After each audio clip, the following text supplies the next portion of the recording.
Hmm.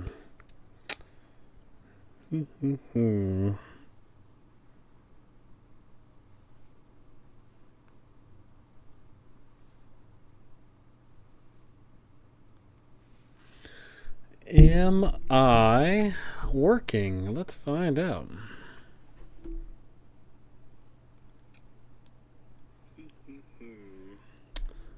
Let's see. I hear me. That's good. John Abercrombie, finally, he's back. Welcome back, me. Welcome back, John. Thank you so very much.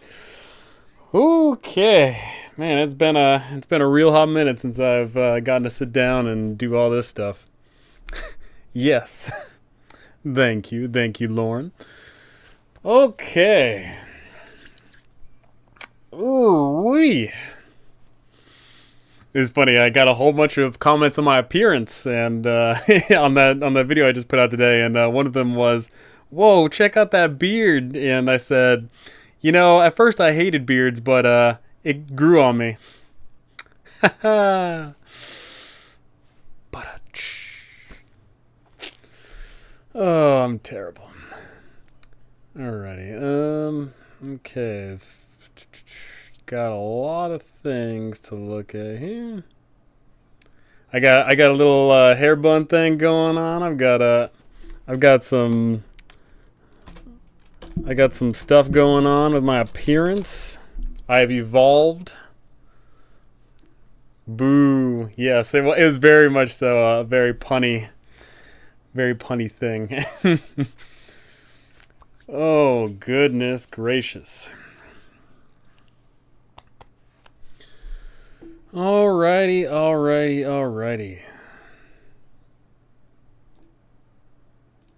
Let's see here as I'm clicking a bunch of things. So for those of you that don't know the sit rep with my setup, I don't have multiple monitors, which is terrible for streaming. Typically, if you stream, you want to have at least two monitors, because only having one monitor really sucks. It really, really does. But you got to work with what you got. You just got to keep on rolling with it. And that's what I'm here for today. I'm going to be hopping back in that content creation bandwagon. Listen, there's nothing wrong with some hair puns. That's just a hairy situation. Oh no. Oh no. We're going to go down that rabbit hole, aren't we, Jen? Oh no.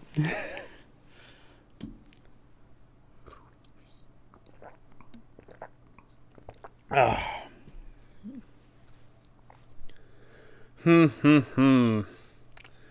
Trying to think of obligatory hair pun right now.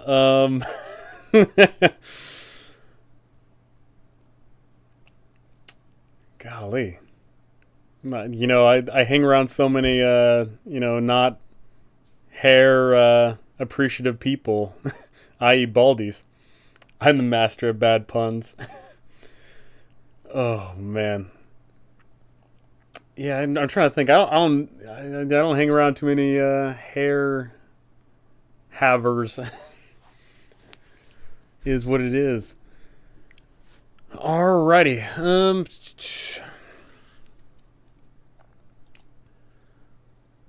Alrighty. Still setting some things up, making sure everything's all Gucci in the hood here. Also checking my. I respond to practically every single comment that I ever get on my channel, except I didn't for the past year. But so now I'm back in on it, and let me tell you, responding to a whole bunch of comments, there's a lot of them. There's a lot of comments that come in. I totally forgot that when I make a video or put up a post, I get a bunch of comments. I like hair-raising puns. Oh no! Oh no! Listen, you're cutting the hair puns here pretty razor thin, okay? That's the best you're gonna be getting out of me for a little while. So yeah, I've been looking at all this stuff. I've released a video today, and I've got two other videos that I've got fully recorded now. I just got to edit them And then I've also got plans for a bunch more things coming out. My plan for future content creation here is going to be I want to stay ahead of the schedule, stay ahead of the curve. Welcome back, man. Digging the hair. Hope your time away was good. My time away was something. Good is certainly a term. I don't know if I can use that as the as the go-to there. But hey, you know what? I'm alive, and that is better than the alternative. Thank you, Wyverns. Thank you. Now there's no reason to make my hair puns so gray. I've been getting some grays. I've actually got a gray beardy hair. I'm getting some grays in the top there. Hell yeah! Here for the 5e content, Professor Ponicus. You know what? I will be making 5e content. Although, admittedly, Prof Pone is in addition to 5e content is actually close to being out the water because we are now moving on to D&D's not 6th edition, not 5.5 edition, but 1 D&D, the next D&D. So I will be making content for that. 5e is near its lifespan. The new and improved D&D is coming out, and I will be making content for that for sure. Well, you're back now. That's the spirit, huh? Better here on Earth than not. You know what? Space just isn't my jam, man. It's dark and no one can hear you scream. Just space isn't the way to go.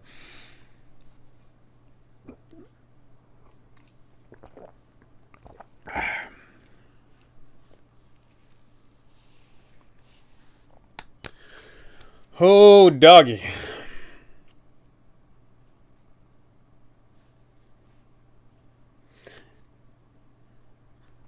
Alrighty. Looking at a few more things, and then I'll talk about what's that thing behind me here.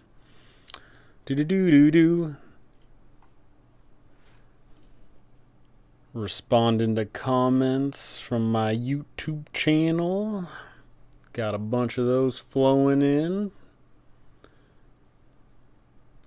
They have updated a lot of the user interface I see from the last time I touched all this stuff. It's a bit different. I know YouTube's always trying to improve their game, and they slowly but surely, pump out the content. But is it good enough? From what I can tell, a lot of the other content creators are liking it. Cool stuff. Alrighty. What are we doing today? So, what we're doing today is one, I'm saying, hey, welcome back, everyone. I'm back. But two, what's going on here is, the heck? Is this the one? Okay. I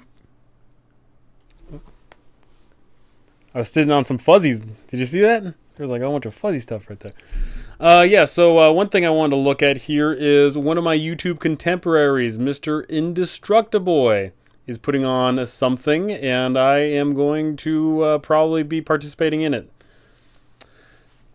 When I get to play a homebrew campaign based on MTG setting Thunder Junction, aka Cowboy World. Heck yeah. Man, I'm trying to remember the last MTG set I touched. I feel like the last one I touched was, oh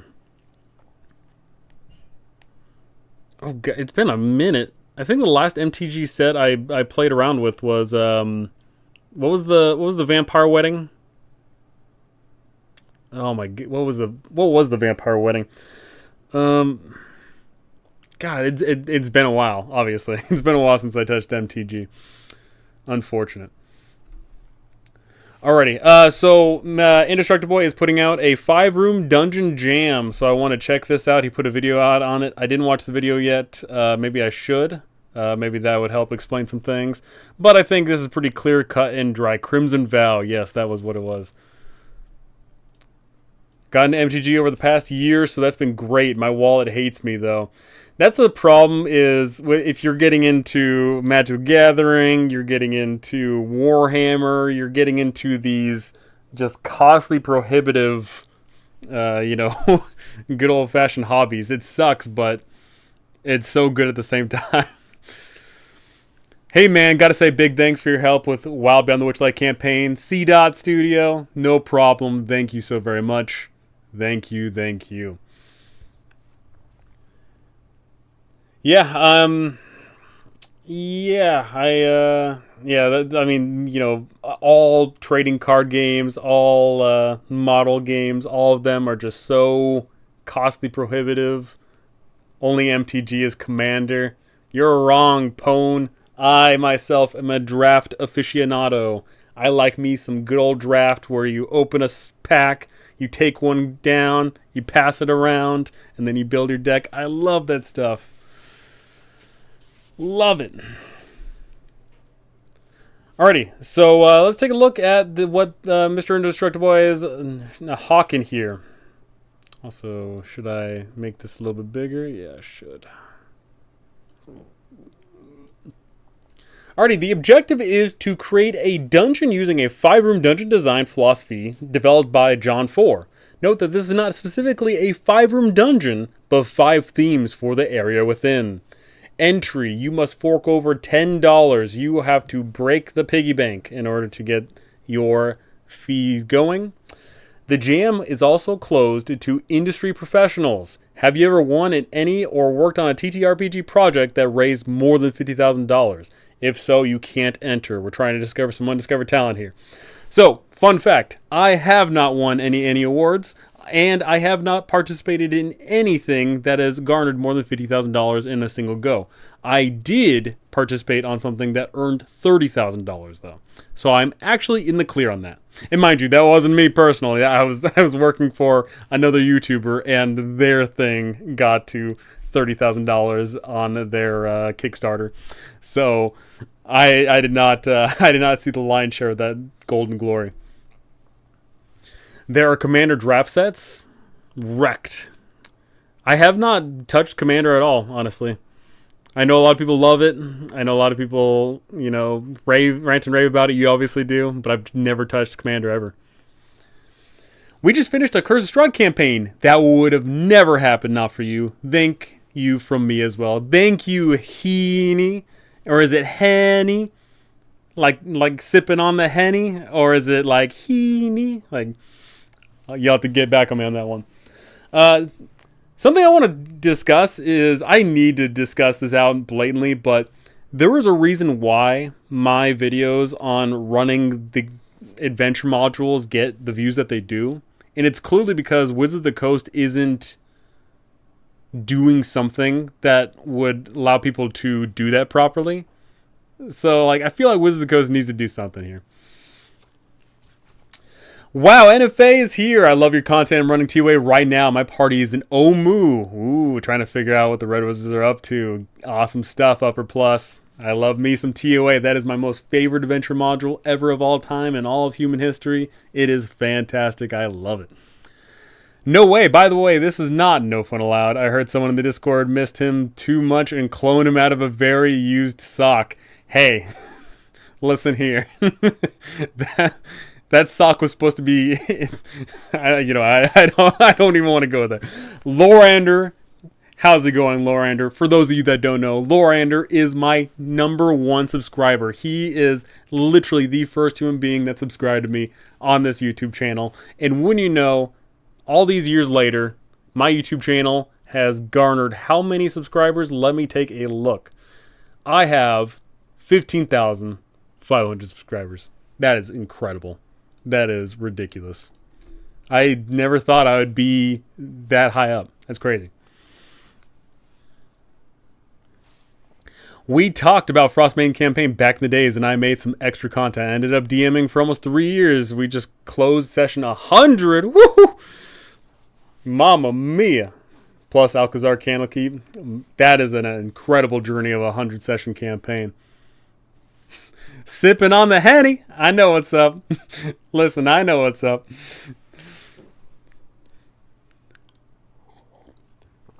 Where have I been? So I thought about doing the classic YouTuber thing of showing up a year later and giving the whole spiel of where have I been and, you know, getting all the pity points and doing all that fun jazz. But then I ultimately decided not to. I don't want to bait everyone into being like, oh, whatever. I just want people to come back and enjoy the content that I put out and come join these streams, talk to me, have a good time. But what I will say is during this time off, I have been trying to improve myself while at the same time I've also been dealing with a whole bunch of nonsense in life. But I'm alive, I'm here, I'm now, and it's all Gucci in the hood. ADHD Indie, welcome back. Ooh, love the hair, thank you. It was a long time coming. No Fun Allowed never lets us play that many sessions. I'll tell you what, Pone. I am literally trying, okay? And in fact, I will be running more sessions here, and you're more than free and welcome to join those. I will be running more games than the games I've been running for the last little while. Sipping on the Henny, takes a big swig from his mug. Watch you drinking there, no fun. It is water. I don't want to spill it all over my keyboard. But I swear to you it's water. And it's totally not Everclear or vodka or anything. I swear. Also, this is a really cool mug, by the way. It's a good old... Let's see if that shows up on there. From the Prancing Pony. So yeah, just wanted to get that out there. I'm here to have fun, have a good time. Okay, whatever you say. I'll tell you what. If in a couple of minutes I start swaying and clearing, straight Everclear, he's dead. If in a couple of minutes I start not being able to sit straight, then you'll know. Alrighty, so with this game jam, I am allowed to participate because I haven't won any major award and none of my projects have ever earned more than $50,000. Deliverable. You maintain all rights to your deliverable and can publish it as you like. Okay, that's cool. This is just to get the creative juices flowing, get more system neutral content out there. Okay, system neutral. Good to know. Otherwise, your submission must adhere to these rules. It must be 100% human-made. We cannot enlist the aid of orcs or goblins or trolls. Literally human only. No tiefling, no elf, no nothing. It must be human-made only. It must be 15 or less rooms. Okay. It must be keyed. System neutral. BX derivative. Got it. Dungeon map. Oh, it must be a map, I see. It must be an original creation for this jam. Perfectly fine, fair. You do not need to use the template in the link provided, but your submission needs to be concise on the room details. Fair. Fair.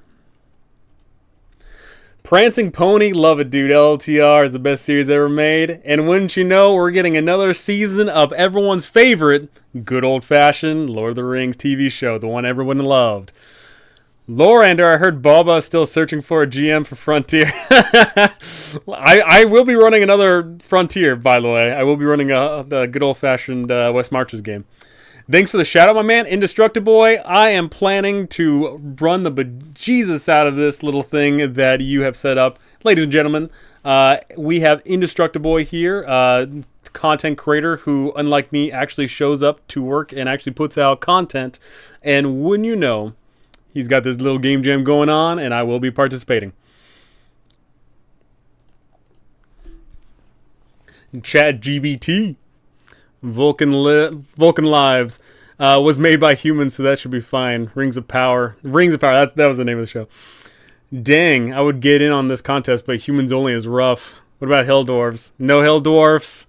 No, no changelings. No fairies. No rabbit folk. No nothing. Also, you hear about the new LOTR movie leaked about Gollum from Peter Jackson? Well, I'll tell you what, after the, once again, other tremendous piece of Lord of the Rings work, which was the Gollum game, You cannot wait to see how that goes. Bahaha, you wouldn't think I was YouTubing based on my last month activity here. Well, I'll tell you what, you've been putting out more content than I. Which, to be fair, isn't really saying much, but it's still something. I'm not touch Ring of Power with every 1,000-foot pole. I don't blame you. I do not blame you. Alrighty, so those are the criteria. So no AI, 15 rooms or less, system neutral, map, must be original, and it doesn't need to adhere to the template, but needs to be concise. Winners! The winners will be decided by a panel of judges from throughout TTRPG history. Soon after the start of the jam, there will be 11 final award winners, ranked as either gold, silver, or copper. These ranks will receive the following prizes. I cannot read that much because I just can't read. But just a quick survey here is we get some monies in the form of gift cards. We get some little PDFs here and there and everywhere. So we get some fun things all around. That's cool stuff. All from different contributors as well. I see we get Dragonbane. We get good old Econ. We get some of Indestructible stuff. We get Mjorkberg stuff. Not Morkborg, it's Mjorkberg. Gotta remember that. And then, so there'll only be one of those winners. There'll be 3 silver and there'll be 7 copper. Good to know. Alrighty. So, actually, you know, because the man who is in charge here, Indestructible, if you're still here, riddle me this, Batman. Do you have to pay once per thing, per map? Or is it, can I pay once and submit 20 different things to you? That's actually very important to know. If I only have to pay once, but then I can submit 10 things, or do I have to submit like once per?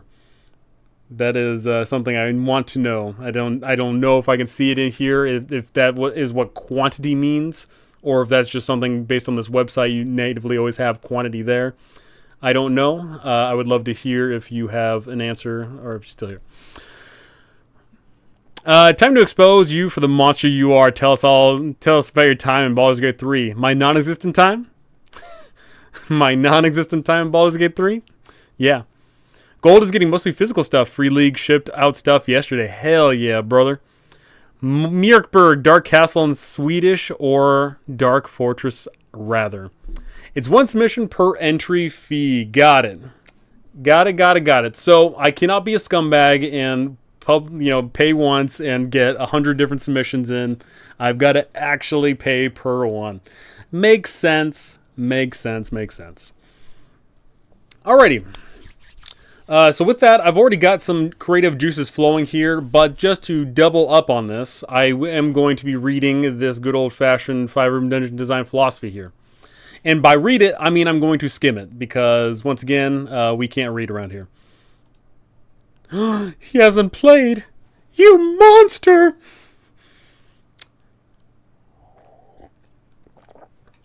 LOL, hell no, I'm paying these judges per dungeon review, and y'all ain't gonna break my bank. Listen here, okay? Listen here.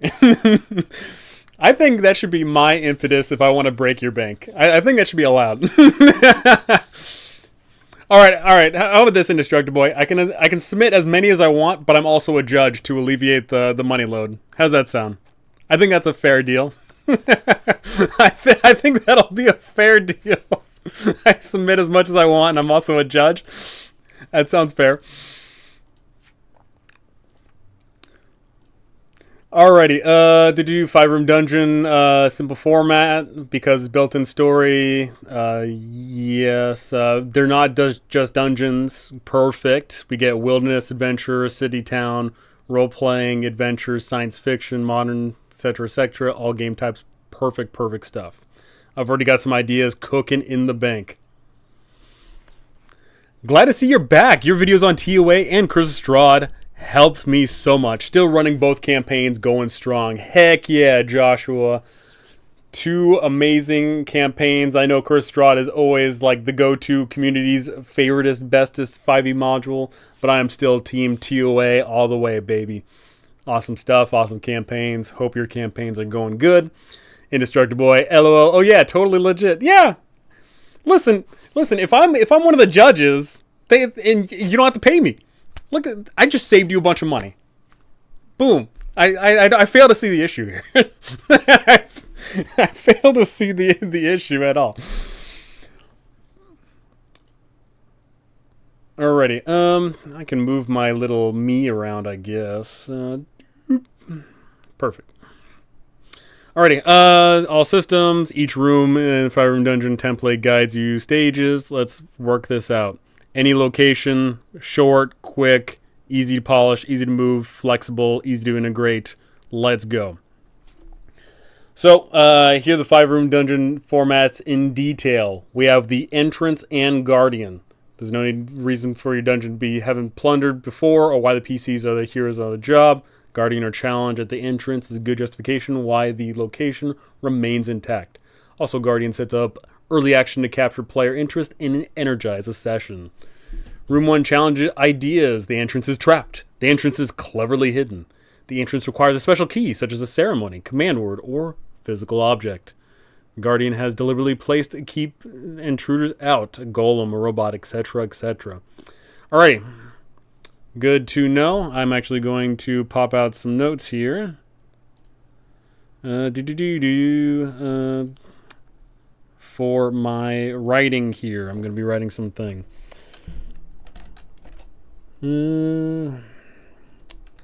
Entrance and Guardian. Alrighty.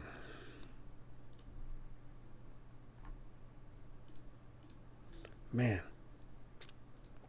Have you been watching Shogun? That's why you have the man bun. I watched the first 4 episodes of Shogun. I am liking it. It's dope. I dig it.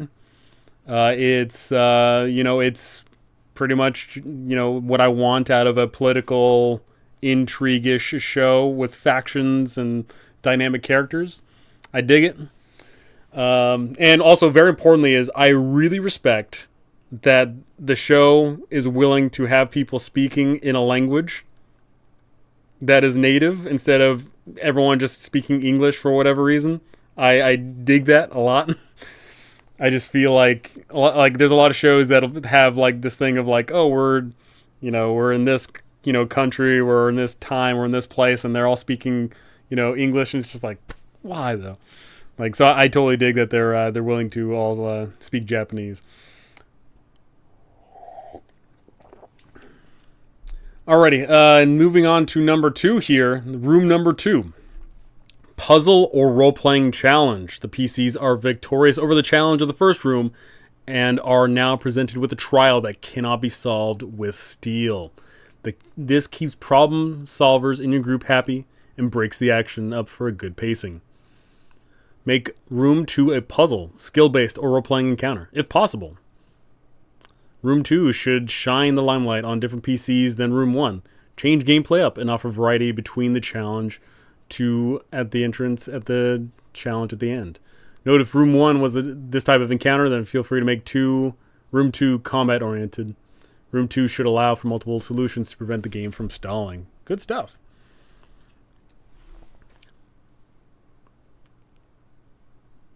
It's basically if Ned Stark was good at his job. You know what? You know what? Ned Stark was too good for the world. That's what the problem was. The English speaking is actually them speaking Polish, which is funny. Yeah, that is true. That is true. But at least they were speaking Japanese. Samurai Champloo had the best play on that ever in the baseball episode. Yeah, oh, dude, Samurai Champloo. Oh, so great. So great. I'm, I love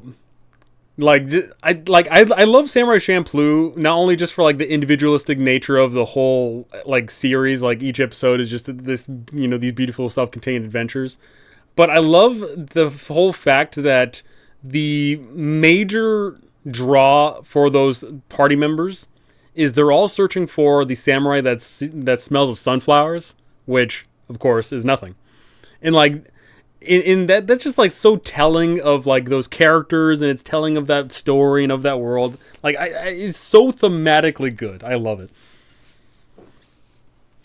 Kind of wish they spoke Portuguese instead of English for those parts. That that would be good. But the unfortunate truth of the matter is, as much as I like watching people speaking a different language, subtitles are an incredible barrier to entry for people of watching things, to the point where, like, I remember seeing a thing a while ago, but like more than 50% of people will not watch something if you have to read subtitles, which I think is really unfortunate. I really do. I think that if they were willing to read subtitles, then you'd get a lot more. There'd be so much media that would open up to you, as well as like hearing the intonations and the specific draw of certain languages that you miss when you watch things in dub. Is what it is, though. Every barrier of entry is always going to keep a bunch of people out, and subtitles are truly a barrier to entry. What up, boys? What up, Dustin? Time to rewatch Samurai Champloo, yeah.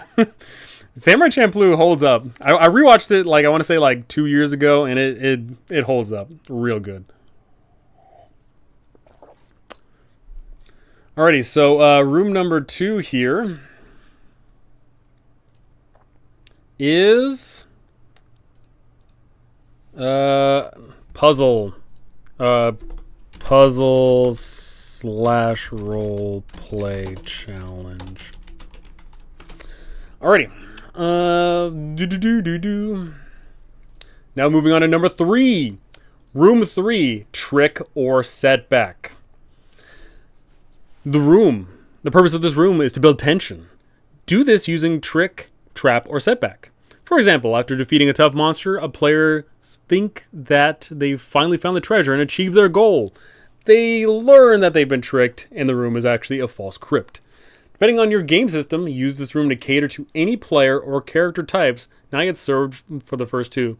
Okay, I like this design philosophy of like, hey, like if I'm running for these 4 players that I know for a fact that room 1 is going to be for player X. I know room 2 is going to be for player, Y and Z, and then room 3 is going to be for player, damn, I shouldn't have started with X. Player A. There we go. Okay, trick or setback. I dig this design philosophy.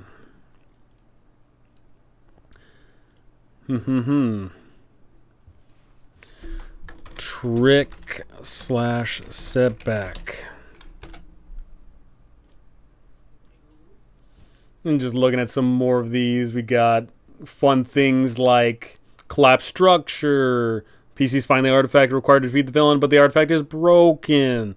Another potential payoff for the room 3 is to weaken PCs as build up to dramatic struggle in room 4. Absolutely. Drain them resources, baby. Do it. You watching Dungeon Meshi? I am. Dungeon Meshi is fantastic. However, I have read the entire manga, and thus I'm not going to spoil anything. But the manga is completed, so I'm watching the anime. The anime is fantastic. It is like it just does it so well. I like a passage that shifts, locking up a previous passage and opening up to a different one after passing through before. Yeah, forcing players to think on their feet, like, oh man, where are we now? How are we going to get back? Like, that stuff's great.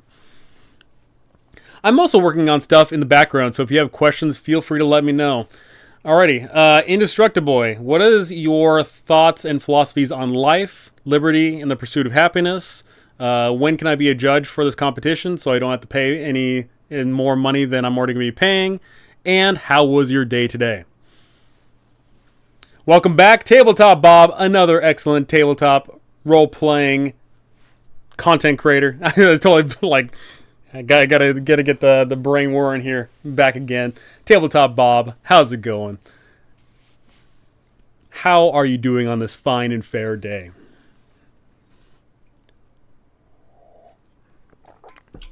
I was rewatching every single one of the Curse Shroud videos, and I was thinking, oh man, it's such a loss he's not doing videos anymore. Well, guess what? I'm here right now. Huzzah! Man, you're watching every single one of the Curse Stride videos. So as a reminder, like for all the things that all the what do you call those things? All the 5e adventure modules that I've made videos for, where I go through the whole set. Those on average were like 20-ish videos per, on average. But Curse of Strahd broke the mold, and I had to do 51 videos for Curse of Strahd. 51. There was just so much I had to cover, and of course Castle Ravenloft took freaking like 9. It took 9 episodes. It was so long. Oh my god, Curse of Strahd just got so much content to be made about it. It's ridiculous.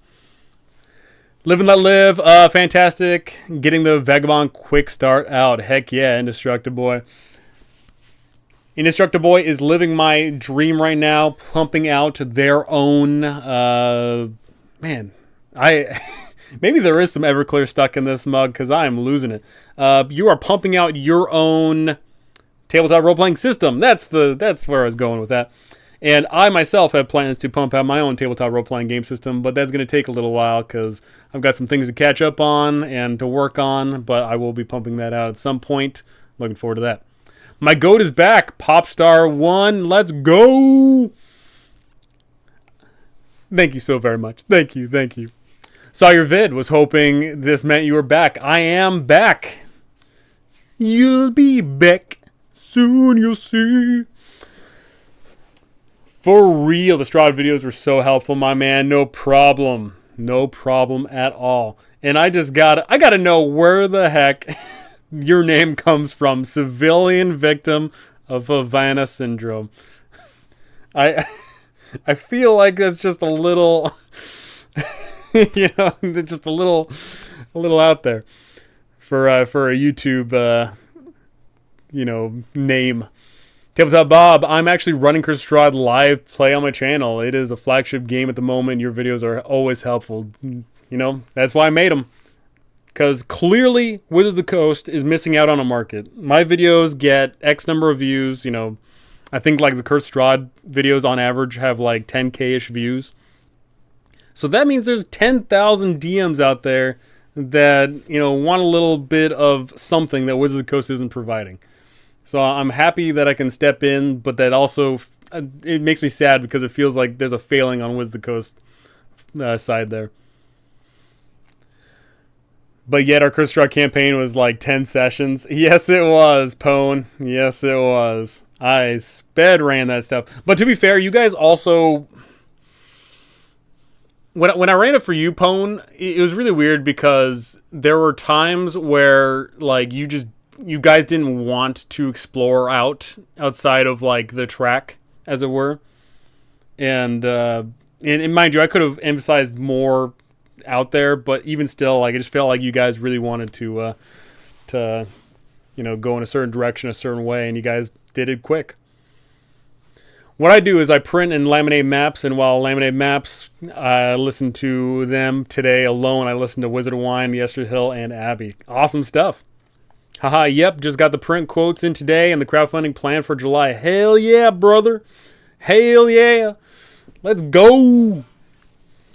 Trying to get free healthcare. You know what? Same civilian victim of Havana syndrome. I would like free healthcare as well. Nah, for real, your Curse of Strahd videos have helped me out so much, especially as a new DM and someone new to D&D in general. Had dinner 2 sessions ago, and your Ravenloft video playlist helped me out so much. That's awesome to hear. Awesome stuff. Love to hear it. I love to know that people are turning this hobby of enjoyment into an enjoyable hobby. Which I know sounds redundant. It sounds dumb. But I have been to many a session. I've played for other DMs and heard other people talking about their game not being as fun as it should be. And sometimes it feels like a bit more of a chore, or sometimes it feels like you're just checking things by the numbers. And unfortunately, they lose the fun of the hobby. So it's great to hear that you're pumping out great stuff. Can I show you a screenshot of the website I've been working on for my system? Yeah, sure. Put it in the Discord. In my Discord there's a self promo. You can put it there.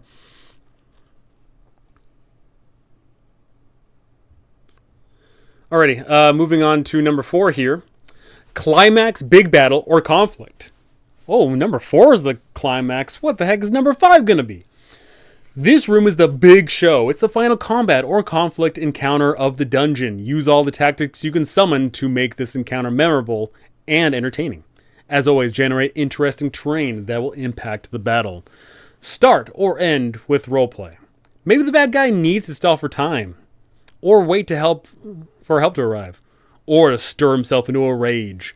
Perhaps the combat ends with the bad guy bleeding to death, and a few short words can be exchanged. Or there are helpless minions or prisoners to roleplay with once the threat is dealt with.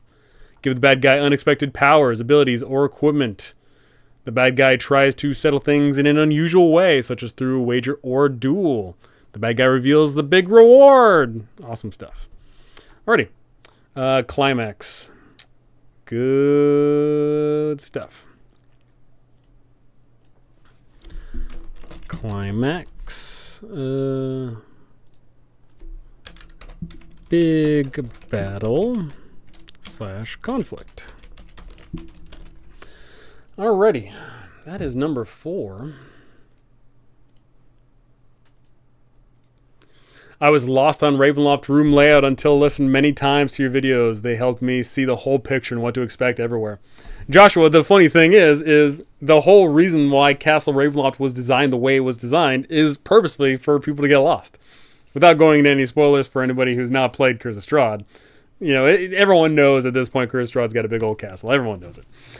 But the idea behind castles, not just Castle Ravenloft, but also any other, old schooly castles, was to create a confusing dynamic. Mind you, Castle Ravenloft is obviously fantastical and ridiculous in its design, and also there is a severe lack of toilets anywhere. But it's definitely designed to be disorientating, and that makes it rewarding to explore. As when you explore a wackadoo little crazy place, you eventually figure out, we came from there, we went up there, down here. Okay, now we know where we are. Alrighty, 4 was climax, big battle, conflict. Number 5 is reward, revelation, plot twist. Here's the opportunity to change the player's bragging to we came, we saw, we slipped on a banana peel. Room 5 doesn't always represent a complication or point of failure for the PCs, but it can. Room 5 doesn't always need to be a physical location either. It can be a twist revealed in Room 4. Okay, so it doesn't need to be a physical, you beat the boss and then all of a sudden the doors open behind them. Got it. Room 5 is where your creativity can shine and is often what will make the dungeon different and memorable from the other crawls in your campaigns. In addition, if you haven't supplied the reward yet for conquering the dungeon, here is a good place to put the object of the quest, chest, loot, etc. Piece of information the PCs need to save the kingdom. Alrighty.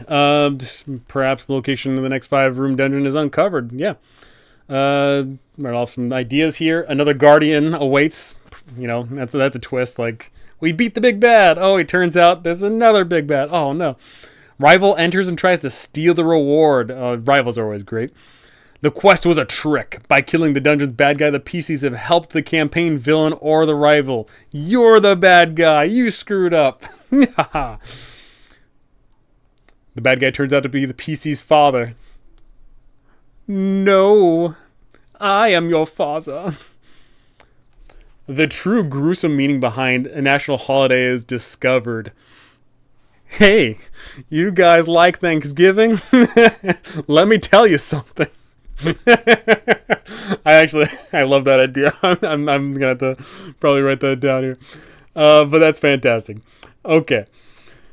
Number 5, reward, revelation, and twist. Come on now, baby. Let's do the twist. Alrighty. Where am I? Here we go. Oh god, that's so horrendously blue. Let me find a image that I can put on the background, because that is horrendously blue. That is obnoxiously blue.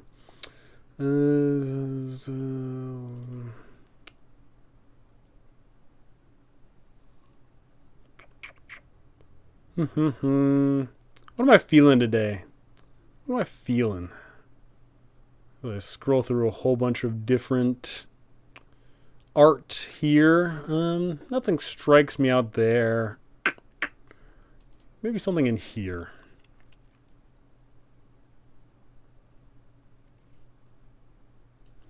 I'm feeling... I'll tell you what, I will never wake up in the morning feeling like P. Diddy anymore. I will tell you that. You know, we've been talking so much about Ravenloft. Let's pump this out, shall we? Boop. Oh, don't tell me. It's so big.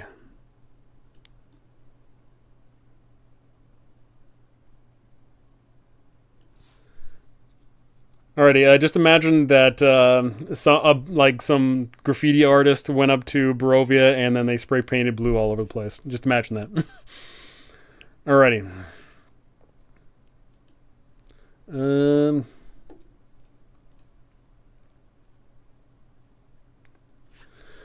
Bro, my bard asked to use the restroom and shit, I was stumped.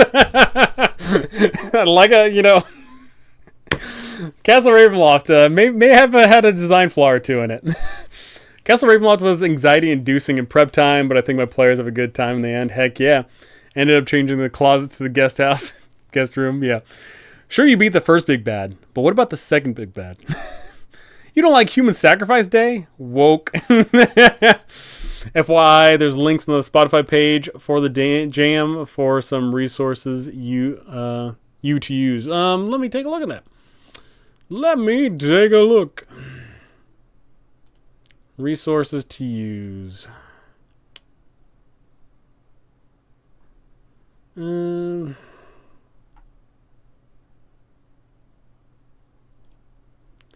Where?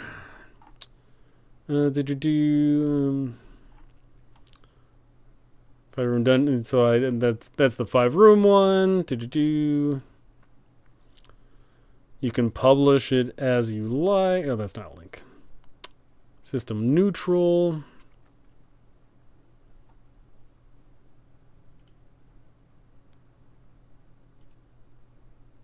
System neutral guy. Ah, I see. Let me click on that. It really sucks having to navigate, all this streaming stuff when you've only got the one monitor. When you're poor like me. Alrighty. This better not take me to some, thing here. Okay. Whoa. Mamma mia. You're really going to make me try and read here? You're really going to try and make me read, huh? Listen, I've only got like a 6th grade reading comprehension here. You can't expect much out of me.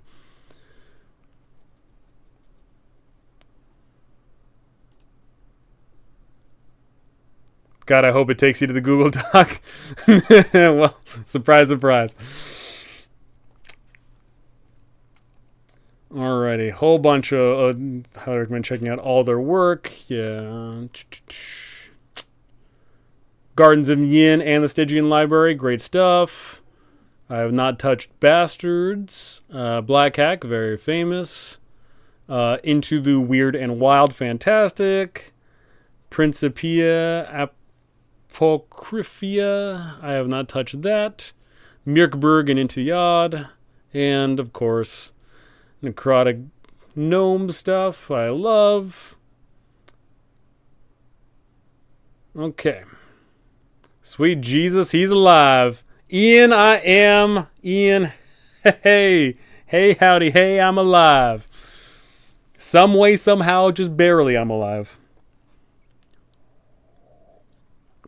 Alrighty. Moldvay expert. In a box with a fox, however you like, green eggs and ham. It's about the idea of beef stew, not how you eat it or serve it. Glad to see you back, Mr. Videos. I am glad to be back, Card Master. Good. I'm glad and good to be back. Thank you, thank you. All right, just signed up for the jam. Hope I can figure out how to make good use of this golden ticket. Because I've got a golden ticket. Alrighty, that's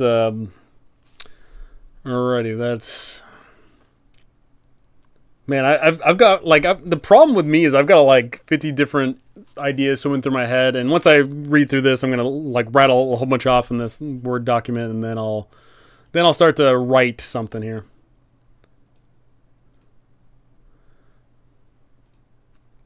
Alrighty,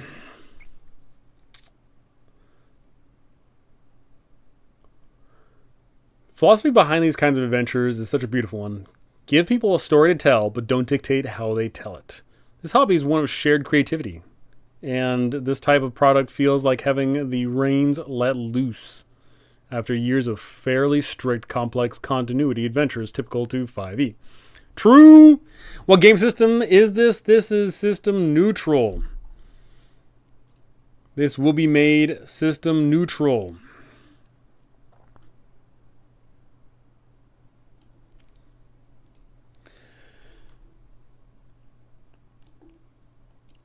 Which I think is good. Instead of it being...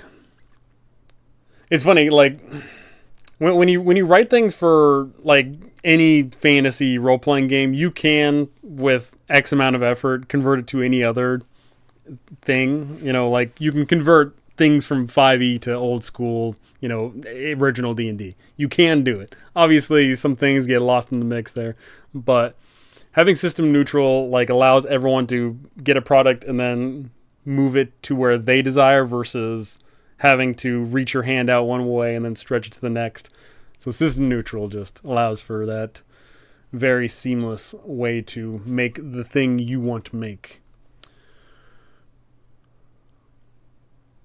Since all RPGs can trace their lineage back to D&D, the goal is to provide enough information from that framework for the GM to interpret system neutral material in their system of choice.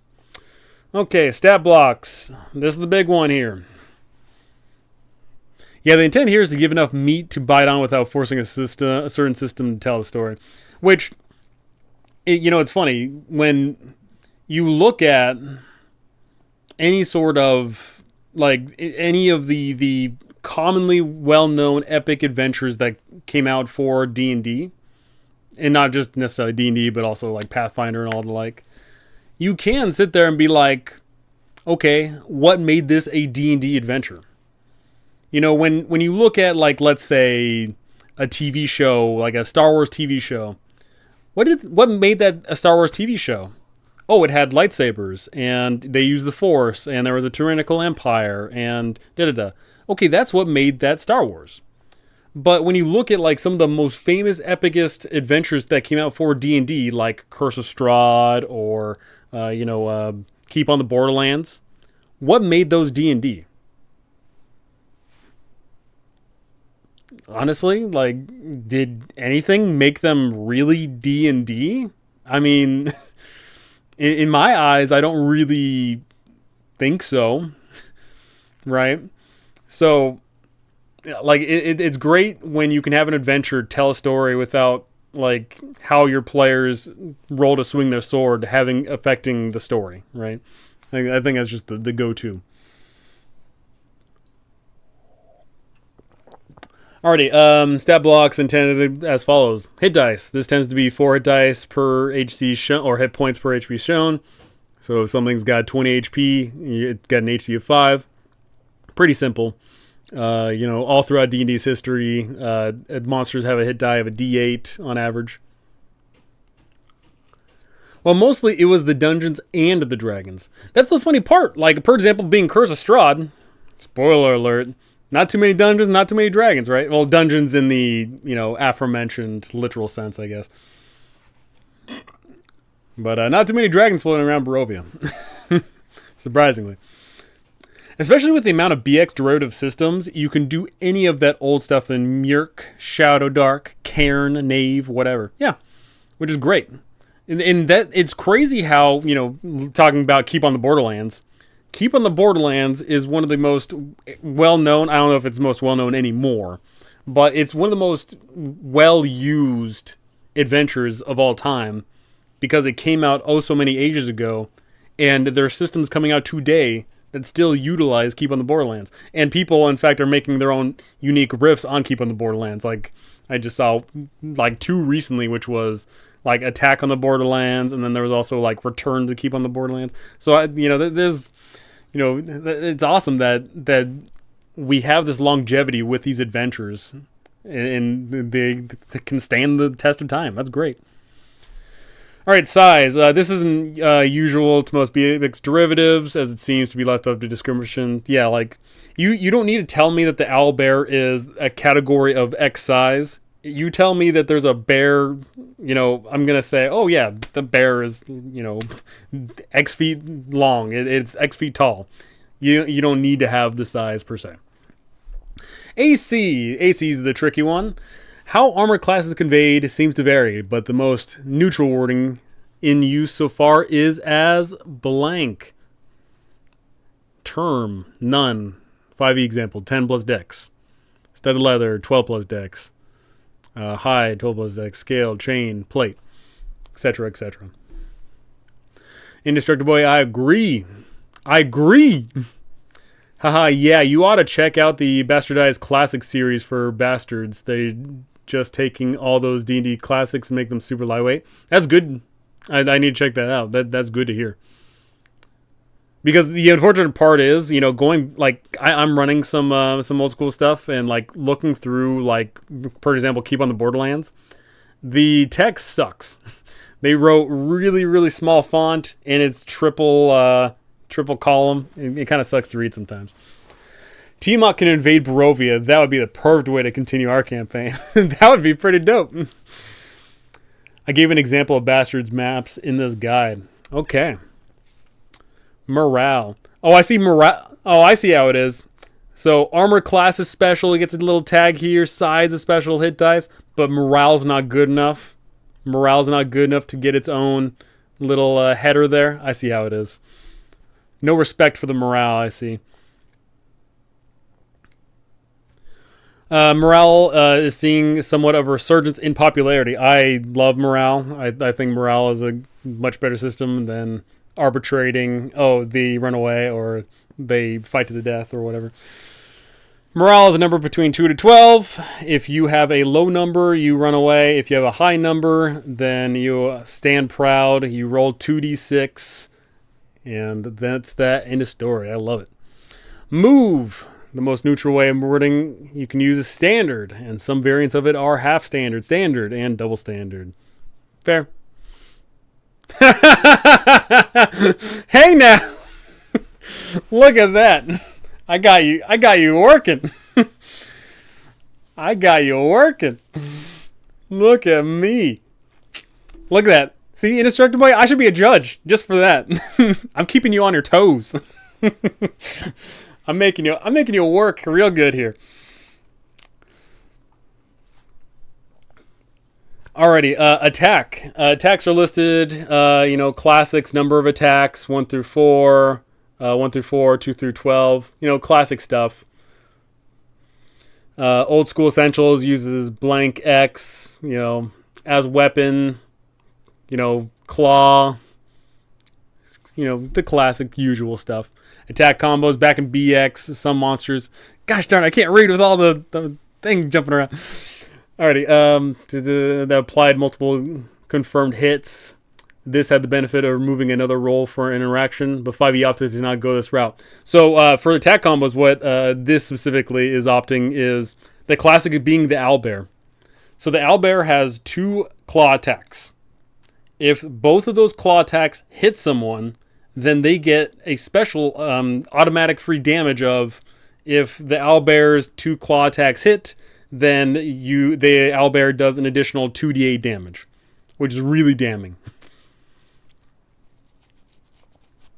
Classic stuff. and special. Think of these like the traits and abilities. If you're undead, they have certain abilities. If they are, trying to think of the word, the classic stuff. Think of these like traits and abilities that appear before actions in 5e stat blocks, but with a twist.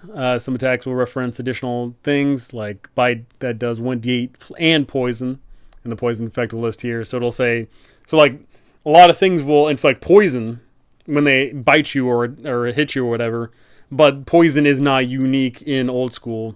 So what it is this spider bites you, and the poison is you have to save, or you're lethargic and can't move for 1 hour. And then another spider bites you, and then it's you make a save or you die. So like, that's where you put that. I think Word and PDF docs should reward its readers for EXP for finding mistakes. I leveled up from being a commoner. I got some XP. Now I'm a level 1 adventurer. Let's go. Saving throws, save as, Perfect stuff. Save versus hold, breath, poison, magic, madness, charm. Easy go-to ones. I know for a fact that, if I'm running for any, if I'm running 5e, but then I see hold, make a save versus magic. Yeah, you're going to make a wisdom save, or you're going to make a intelligence save, or depending on the effect of the nature, Tarantula, save or dance. I genuinely. You know what it was? I ran an adventure recently where there was a dancing spider. That I was thinking of that. My party parlayed with the dancing spider, and thus they did not engage with it because the spider could talk. But that would have been very scary if they had gotten into a fight with that tarantula. Okay, examples. Okay, yeah. Here we find the classic stat block of a mana core. AC is scale, move, standard, saves, classic stuff, high morale. That tail spike volley, by the way, is disgusting. They are just, you get ambushed by a manticore. Someone is getting hurt, and they're getting hurt hard.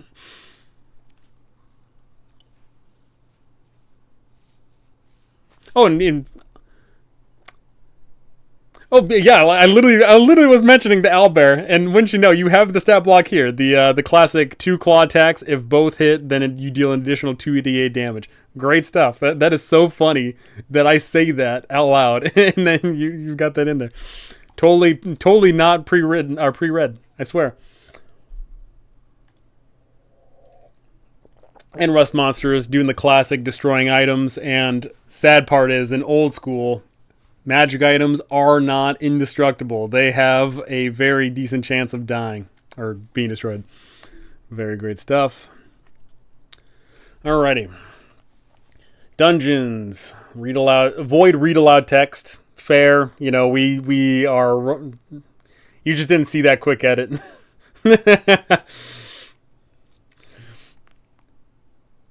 So when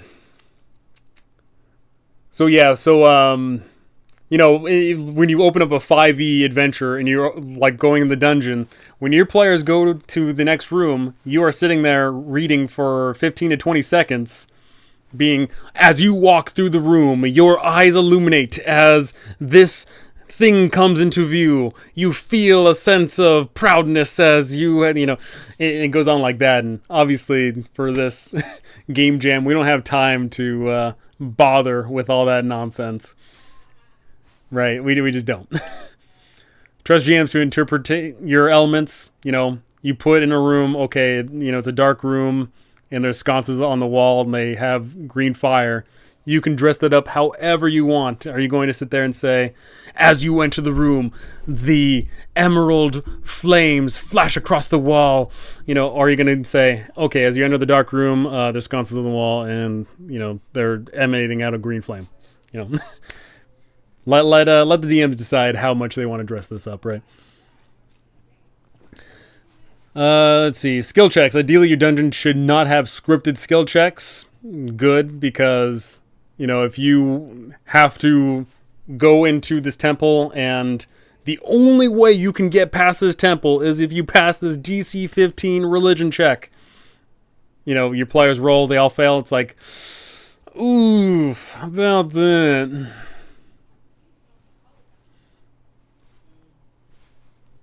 And then, well, this is specifically saying, like, don't force players to make checks either, which I also like. I like you know, like, I want to make the game as less gamey as possible. This is a game jam, not a narrative description jam, after all.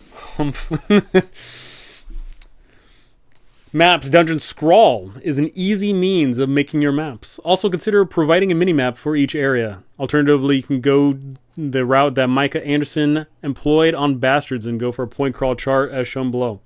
Yeah, so point crawls, I've got no issue with this, you know, depending on the game that you're running.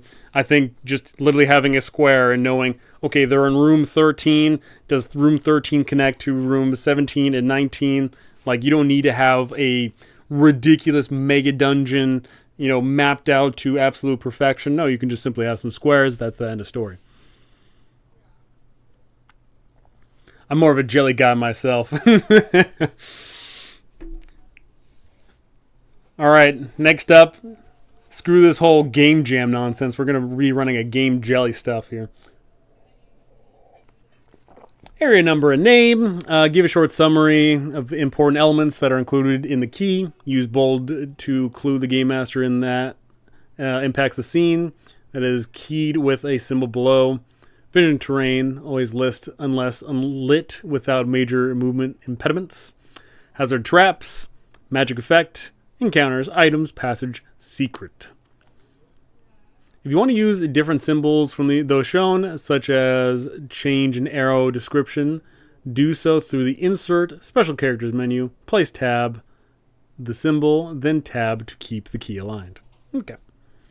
Alrighty, and then also I want to click on this Dungeon Scrawl here. I used Dungeon Scrawl a little while ago, but it's been a hot minute. Let's create a new one.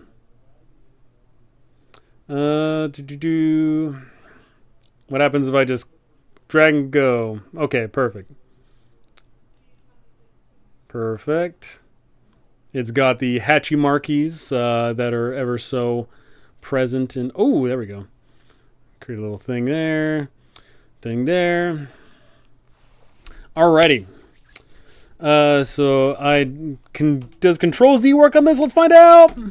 It does. Perfect. I like that. Alrighty. So some notes here is the 5-room dungeon isn't a true 5-room dungeon for the rule stating of this jam. In fact, per written, these 5-room dungeons are on paper actually only 4 rooms at minimum, I should say. But something to consider is they can go up to 15 rooms. And also, very importantly, is a room is not necessarily a squarage space in a dungeon. Specifically, it's stated that we can be out in the wilderness. They can be different biomes. They can be a whole bunch of different sorts of things. And I will be playing on that creativity. I think I want to do more than just have. Okay, you're in area 1. You go to, or you're in room 1. You go to room 2. I want to play just a little bit more up on that. So. Let's get a crackin'. Let us get a crackin'. As I cover my face here. So first off, I'm going to write down some potential ideas for overarching themes of these 5 rooms.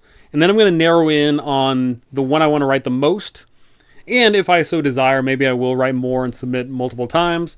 Or if Indestructible Boy will allow me, then I can submit 17 just for the price of 1 because he's totally cool. Right? Probably not. Let's be real here. He's got people to pay, and he ain't nobody got time for that. Alrighty. Alrighty. Okay, 5-room dungeon ideas. Just make a damn book at that point, my guy. So not that I can be used for this one, Indestructible Boy, but I've got 2 books that I'm working on. One of them is about a book of like layers and things for 5e, and another one is a collection of like, I guess it's like a generative exploratory zone generator book filled with a whole bunch of different biomes and reasons to quest and adventure and things like that. So maybe I'll start making a 5-room thing as well. Maybe. Alrighty, I need to make this big. Let's go with heading 1. Only if you're also a judge, though. Alrighty. Let's get some. What do you call those things? Alrighty, number 1. Also, I want to make these big letters.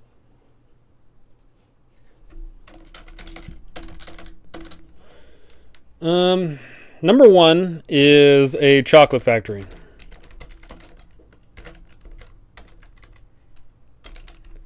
The idea behind the Chocolate Factory 5-room dungeon is you go there, and you are there because you've gotten the golden ticket, as it were. But when you show up, everything is not as it seems. The twist is that while you went there to go eat a whole bunch of delectables, all those delectables want to take a bite out of you. So with that,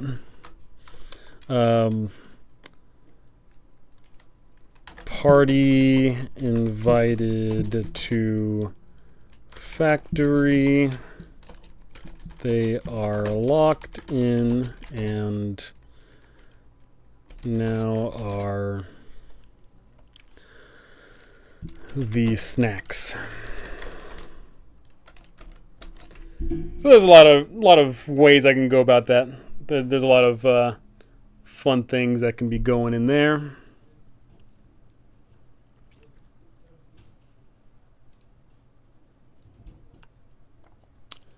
Alrighty, number 2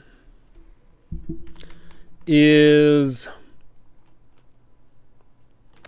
Biome Pocket Dimension. So with the Biome Pocket Dimension, the party is thrust into an area. Cheesecake Factory, perhaps?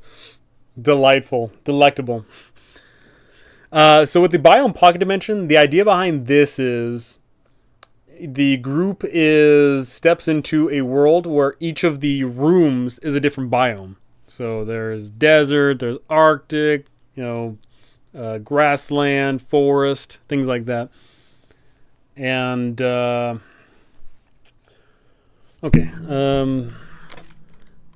each room is a new biome. Trying to think of where I want to go with that in regards of where's the twist, where's the revelation, where's the climax.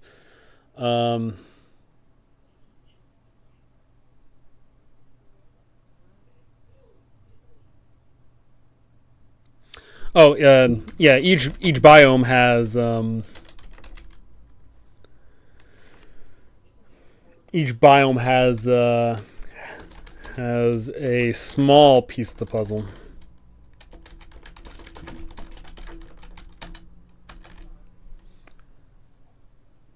So with that one, it would be like you're getting a piece of the Voltron every single biome you go to. Oh, twist is that they're all the same biome all along. You fool! You went from the desert to the Arctic? How didn't you know that they were all the same? Number 3, let's go Spooky House. the ever so classic. Oh, you know, not the spooky house. This is the so it is the spooky house, but this one is a play on the classic.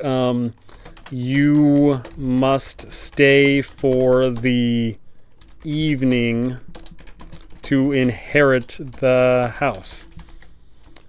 So with that one, you go to the place, you go there, and you get the ever so classic spiel of, oh yeah, you spend the night, you get to keep this place and all the inheritance from your uncle, and but then things go down.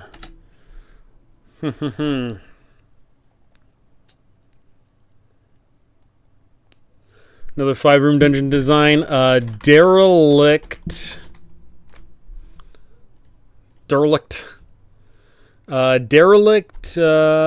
Spaceship. Why is the spaceship derelict? I feel like we've been hammered too much lately in media with the rogue AI, and I think that's, once again, just like too much for everyone, because nowadays it's no AI this, AI that, da da da. So I think the rogue AI is a bit too played out. So why is the spaceship derelict?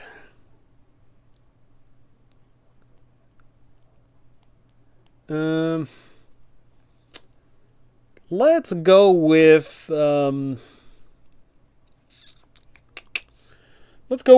maybe we'll go with an Eldritch twist, either Alien or Eldritch. What do I go with?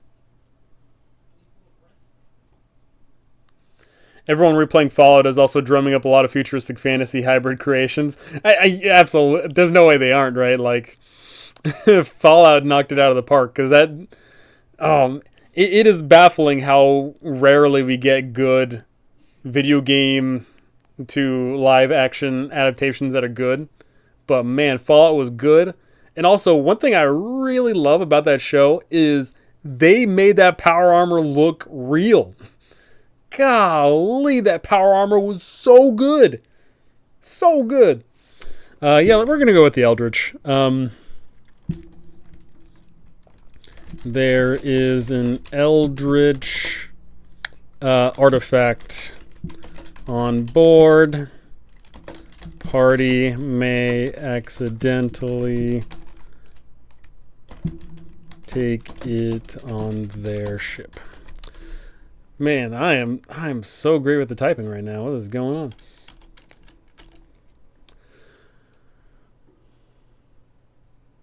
I'm down with Alien. You don't see too much space stuff anymore.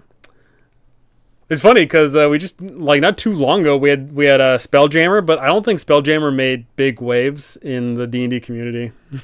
I don't think it did. I got a balance, but I'm extremely grateful for your videos. Thank you so much, and glad to see you creating again. Thank you so much. It is good to be back. I can't wait to make content specifically just for you and you alone. I'm going to make a video, and I'm going to get one view, and it's going to be from you, and it's going to be great. I'm going to love it. But in all seriousness, it's good to be back. Thank you. Thank you. I want to spout out a few more, because I am very much so of the philosophy of, you throw enough mud at the wall, something's going to stick. I feel like the more ideas I pump out here, the more likely I'm going to get something that I really latch onto. Even though I'm definitely leaning toward the Chocolate Factory and the Biome one in particular. I've got some fun ideas for those.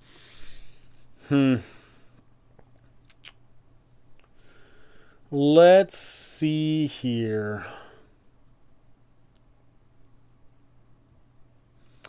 Yo, they needed to pair Spelljammer with like a remastered Treasure Planet. That'd be pretty cool. Good old Treasure Planet. Like, I don't know if you know the story behind the Treasure Planet movie, but the people that wanted to make that movie worked so hard and so long for their movie, and Disney like sabotaged them every step of the way. It's ridiculous. Gotta hit that synergy for those big dollars. Dollar bills on top of dollar bills. Oh! And I just spilled water everywhere. Let me go grab something here. Oh, God.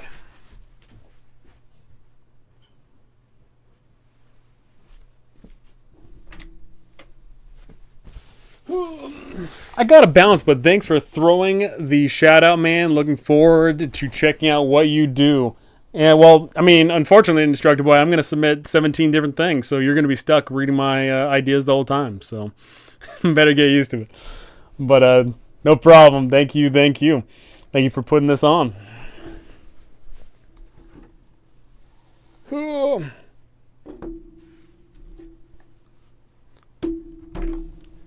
I spilled so much water. I think I mostly got it. Except for all the parts that I didn't. Oh my god. So much water.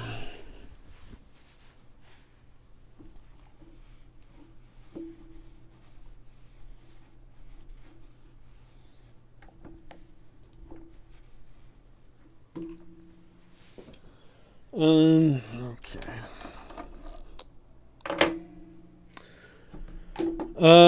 Okay. Alrighty. We are back to our regularly scheduled writing of random ideas here. Let's do, what's number 5 here? We're going to do a Rapunzel's Tower. So, the thing about when it comes to good old-fashioned,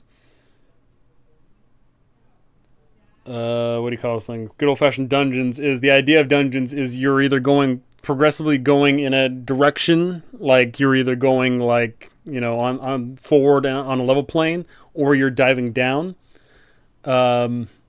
The fun idea behind the Rapunzel's Tower is you go up and then you go down. You know, and it adds a little level of like verticality to it that you normally don't get. There's also another one I'm going to be doing on this as well, as I'm going to be doing a reverse crawl where you're crawling up. I always like that idea. I'm sticking around to the end. I need my daily dose of No Fun Allowed. I'm jonesing over here. Thank you. So Rapunzel's Tower. Where is the fun twist to make the Rapunzel's Tower fun?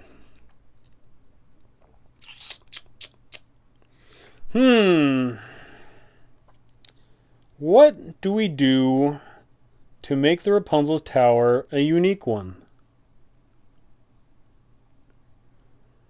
Let's go with...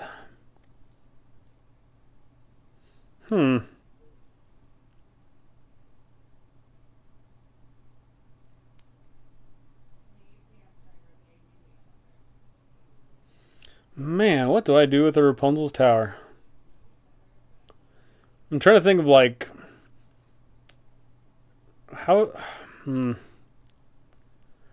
I play up with her hair? Is something what's weird going on in the tower here?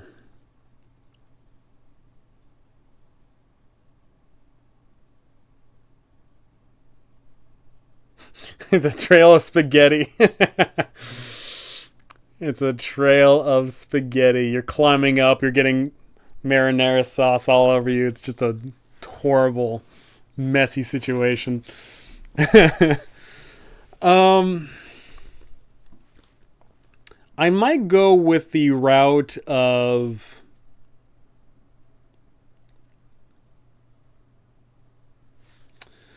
let's go with evil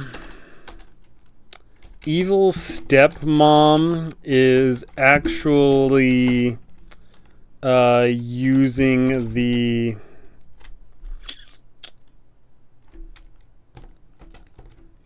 hair to to bind a demon. And also the freaking... There we go. So the idea with that one is you climb up, you climb down, you see hints of like demonic things going on. You get to the bottom, and you think that evil stepmom is being evil, but guess what? She's actually utilizing the Rapunzel, and she's not going to be named Rapunzel. I'm going to change that name, of course, but she's actually using the magical hair to bind a demon in place. So if you beat the stepmom, then you're actually like freeing the demon. I think think that's a good quick go-to spin on that.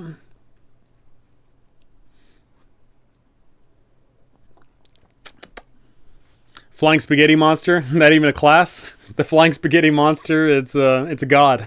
It has no stat block. It's unbeatable.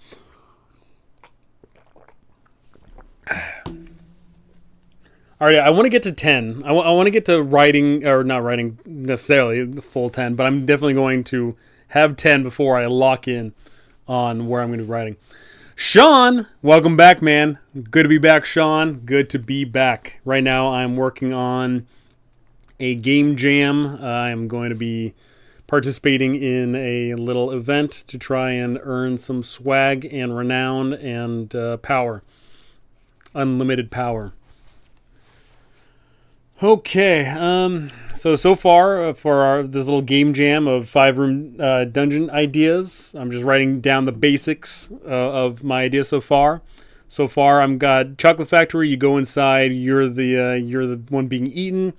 2 biome pocket dimension. Each of the rooms is a different biome. So Arctic, jungle, desert, etc., etc.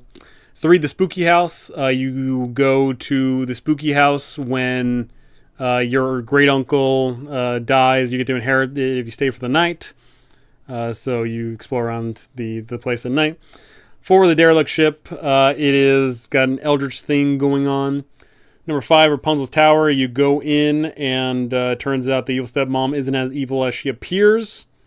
So what is number 6 on the lineup here? I am halfway done. Let us...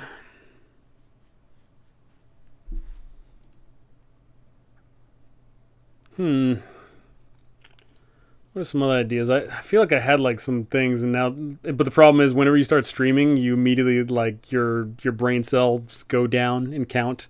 It's just what streaming does. I'm stealing that Biome Pocket Dimension idea from my game. Trademark! Oh god, I need to get a trademark for it right now. Oh, dang it.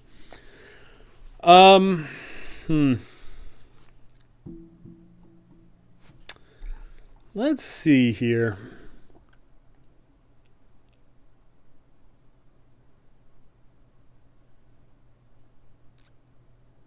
Oh, perfect. I've actually got one in mind right now. The shrunken basement. Your brain turns into a bunch of spaghetti. Oh no. As the flying spaghetti monster looks upon you and you feel the eldritch despair, roll a save or you turn into spaghetti mush. Okay, so the shrunken basement, the setup behind this is you are shrunken down and placed in a basement. You must fight obstacles now larger than life. So the idea behind this one is the shrunken basement. You go to this basement for whatever reason, and when you go in, you get shrunk down, and there's like a you go in this basement and you deal with like there's a cockroach, and like the cockroach is freaking huge now because you're so tiny, and you gotta climb like a staircase. How the heck do you do that? That idea. Gnomish paint shop with vats of colors and matching puzzles. Actually doesn't sound too bad, honestly. Might have to steal something here. Might have to skim a little off the top here. All my spoiler alert, all my ideas are based on Italian cuisine. Oh no. Flying Spaghetti Monster at Aboleth? Is that what they came from? Bro, I think we're onto something.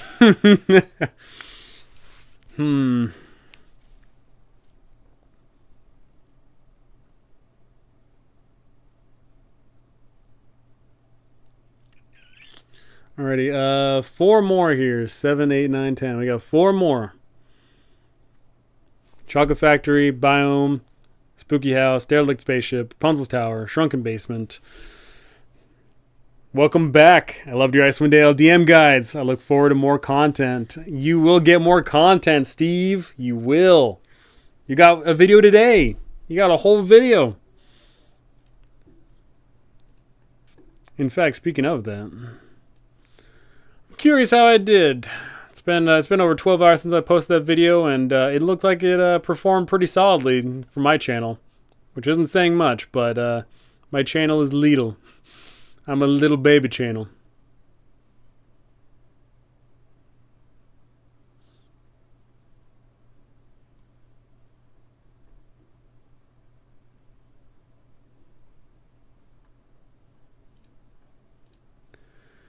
Okay,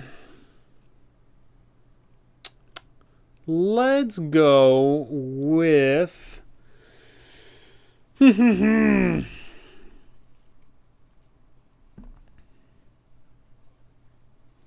man, because my realm of thinking here with this game jam design thing is good video. I especially like the title.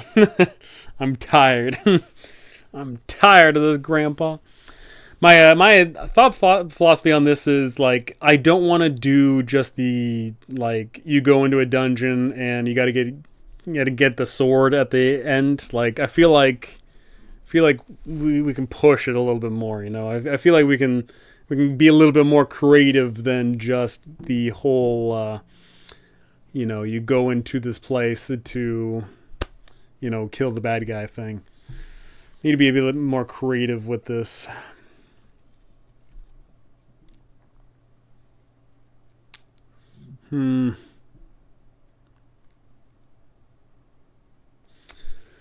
If I'm stumped for like 5 more minutes, I'll have to like pull up some sort of random rollomizer and try and come up with something clever here.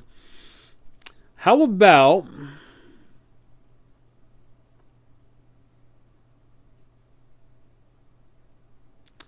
let's go Mummy's Revenge here.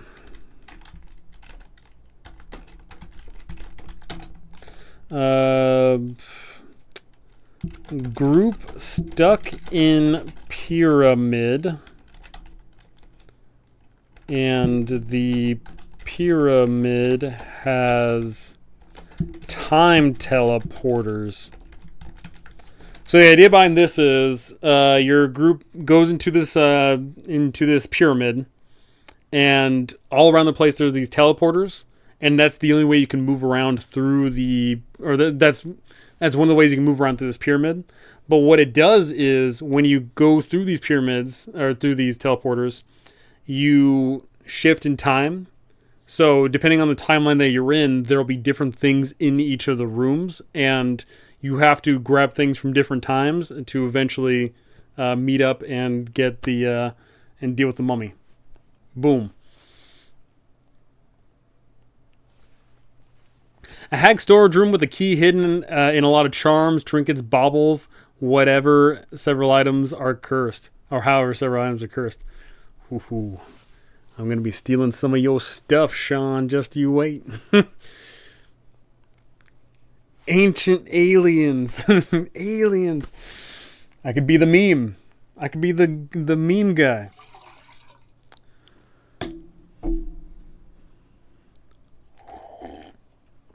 Golly, I just spilled water all over me. The teleporter thing reminds me of a HeroQuest adventure. I unfortunately have not touched any HeroQuest at all whatsoever. Unfortunately. Come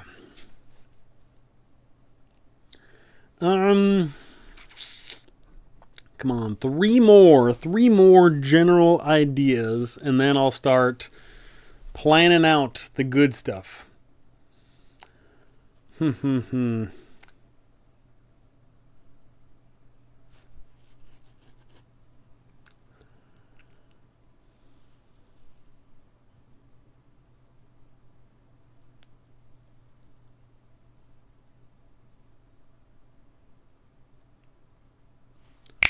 Oh, perfect. Okay. Inside the Kraken's maw. Alrighty. This is instead of it being more about like on foot, because I've imagined all these so far being on foot. This one is going to be you're on a ship, and a kraken eats your ship, and now you have to navigate around the inside of the kraken. On a ship, you must navigate inside the kraken's body. Okay. Two more. We are almost there, baby. Almost there.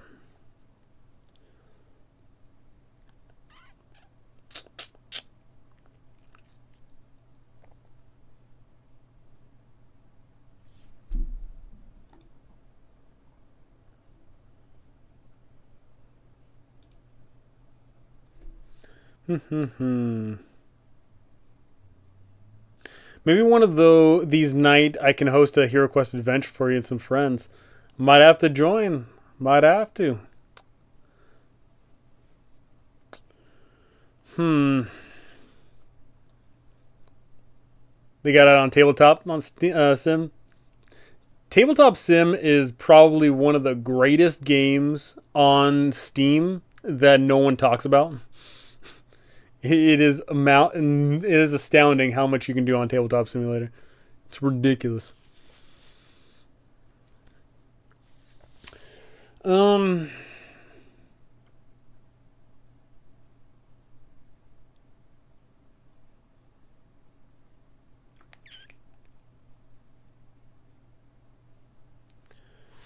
Okay. What else we got? Space pirates. I want to move my my ideas around. And I've already got a derelict spaceship one, so I don't want to touch space pirates as much. I want to have a nice dichotomy here of different biomes and different ideas and concepts and things the like. What about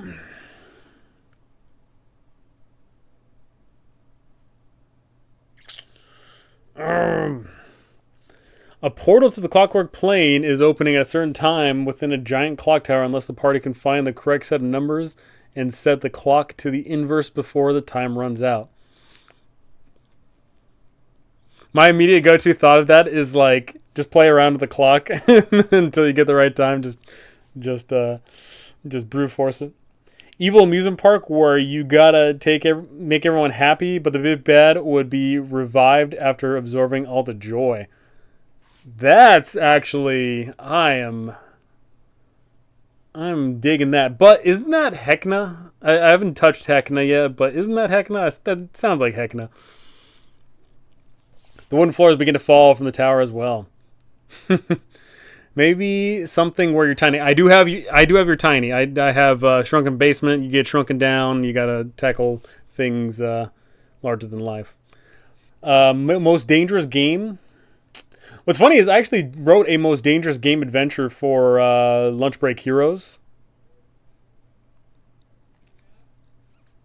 I'm trying to figure out how I would transform that into a 5-room dungeon, though. Oh no, if you set the clock to the wrong time, the clock tower begins to fall from the tower. Ooh. Maybe something Egyptian themed. I do have the Mummy's Revenge here. Also.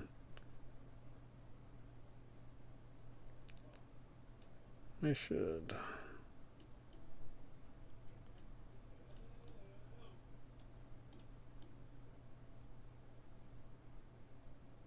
There we go.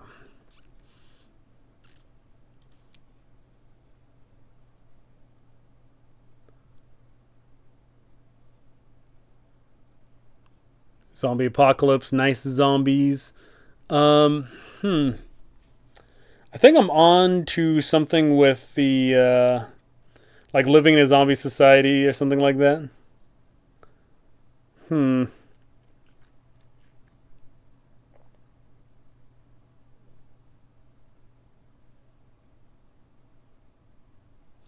No, I'm digging the time thing.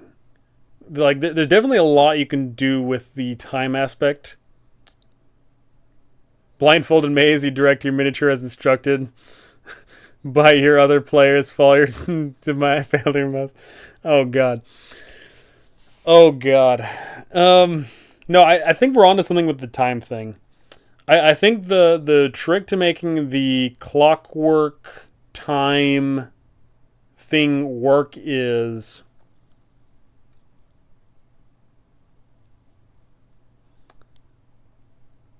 what I think is the time is already distorted and you're trying to fix it instead of trying to prevent it from being fixed. I think that's the way we go about it. So, timely time turners in a clock tower that is falling in and out of time. You must fix the big clock to set time right.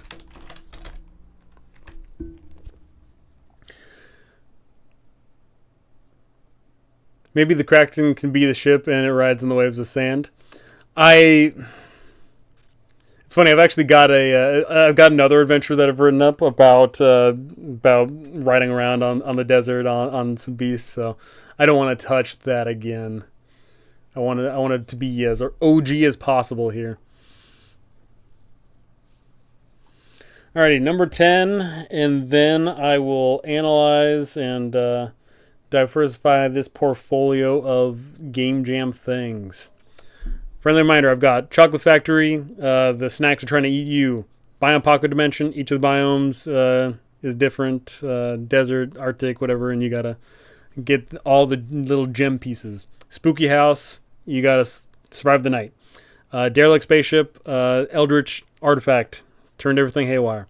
Rapunzel's Tower, evil stepmom's actually not as evil as she appears to be. Shrunken Basement, you shrunk down, you gotta tackle challenges larger than life because they're normal sized.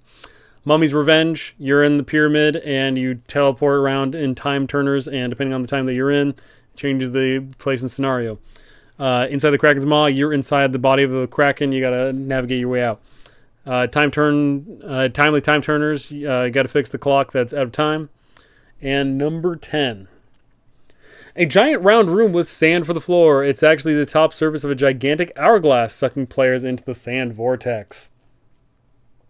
I've actually ran that as a trap. I remember. I'm trying to remember what I ran that for, but it was my players walk into a room, and they eventually, like, the door slams behind them, and then they figure out, like, oh, this is like, at first they thought it was quicksand, but then I was like, oh, you're not sinking into it. The sand is being filtered, and they're like, oh, and then they found out pretty quickly that they were in an hourglass, which is always funny that my players figure out things so freaking quickly. Damn, y'all have some really good ideas, LOL. All I can think about is spaghetti and a giant meatball.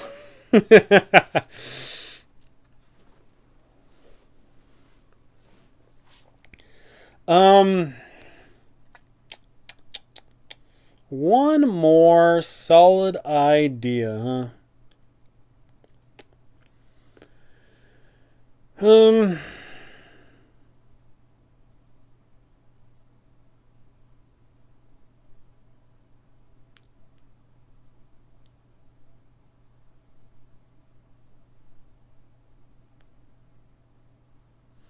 Man, I've got a whole bunch of ideas on, like, the tip of my tongue, like on the tip of my brain, and then I think, like, oh, I've already written that, or oh, I ran that, or oh, like, it's a solid idea, but it's too close to all these other ones. Time is also a terrorist. My brain is running blank for number 10.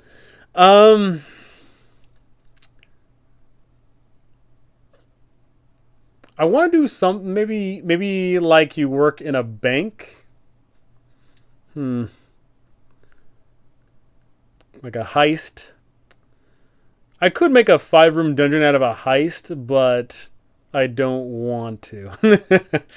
And the dungeon is you going to your job, but like super crazy day at work. As the angry customer berates you, roll a persuasion check. Your boss says you have to work overtime. Roll a wisdom saving throw. No, actually, I want to do something with hags or witches. I love me some hags and witches. I'm gonna be doing something with hags and or witches. Got to be something with hags or witches. Got to be. So what are we thinking here? Are we thinking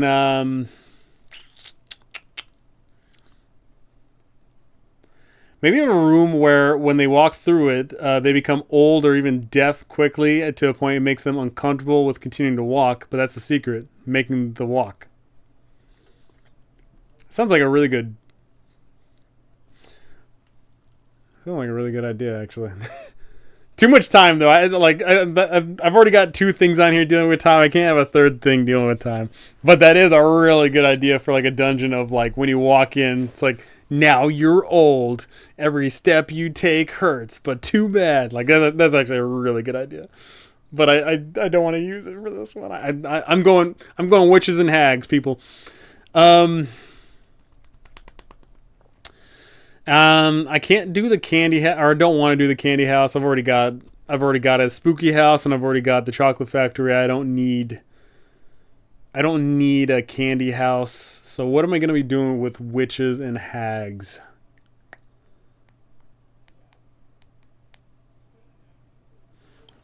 A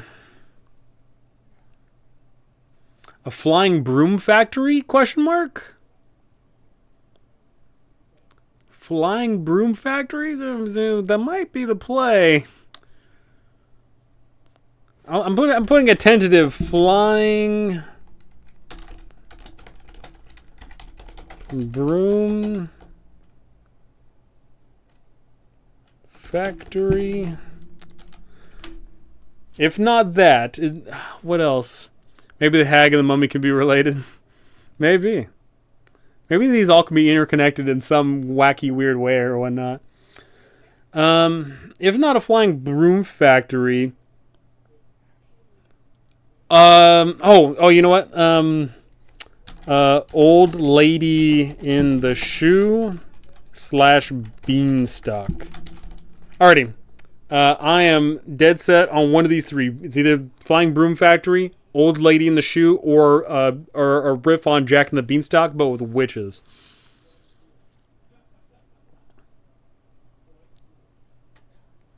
So if I go to the flying broom factory, they could be like inspectors, and they got to deal with termites. No hags in space, gosh darn it. No. Already got the space thing. So they could be dealing with like oversized termites that are dealing with that. A retirement home, but they all are witches and hags. Oh my gosh. I prefer pigs in space. Oh, there's so many good ideas. So many good ideas. So flying broom factory, they got to deal with like termites, giant termites or whatever. Maybe there's some like intrigue of like one of the hags is like trying to purposely sabotage another one of the hags or a witch or whatever. 2, the old lady in the shoe. So you show up and she's got a bunch of kids, but what are those kids? How do we make a fun riff on that? The old lady in the shoe. I don't want to go too dark with it. Like I don't want to have it be like, oh, the old lady's enslaving these kids. I want it to be a little bit more lighthearted than that. What do we do about the old lady in the shoe? It would be something along the lines of like, they're not actually kids. Maybe they're all gnomes. I think that'd be like a funny thing of like, hey, that kid's got a beard. I actually really like that idea. So, but where's the riff on it? Besides that, like what's the actual adventure at hand in that one?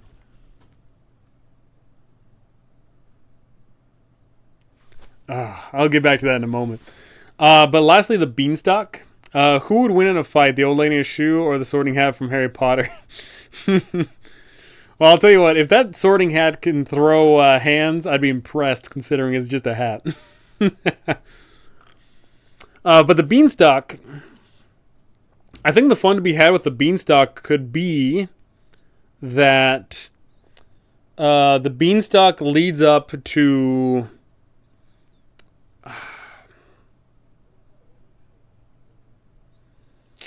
I'm debating. If I go beanstalk route, does it lead to like a cloud kingdom, or is there like just a house at the top, like a riff on Baba Yaga? Instead of shoes, it's got just a beanstalk underneath, or not shoes, feet. It's got beanstalk underneath. People go missing around a small loggers town known for their woodworking. Isn't a giant at the end of the beanstalk? Maybe the hag lives in the giant's hair or something. Yeah, I don't think I want to incorporate. I want it to be like. I don't want it to be like, oh, I'm going through the motions of like, oh, Jack and the Beanstalk. I want it to be like, yeah, there's the Beanstalk, but once you get there, then it's definitely unique. It's definitely not Jack and the Giant Beanstalk. So for the Beanstalk one, I'm probably leaning towards. There's a house at the top of the Beanstalk.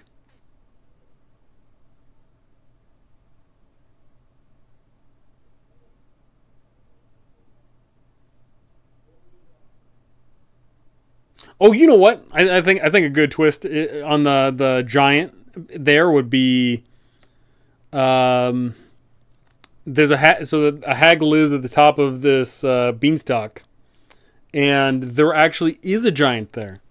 Only problem is that giant's actually not giant anymore. That giant made a deal with the hag, and he messed up on this deal, and he got shrunken down. So now he's a miniature giant.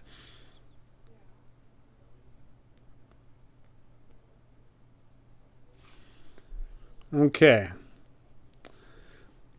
So between the three, the broom factory, where we're dealing with the flying broom factory, where we're dealing with some espionage, the old lady in the shoe who's got a whole bunch of gnomes under her command, and the beanstalk with the miniature giant at the top. Which is the most intriguing of the three?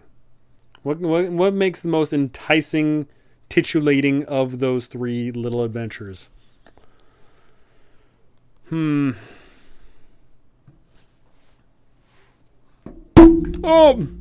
God, I'm spilling my water all over the place.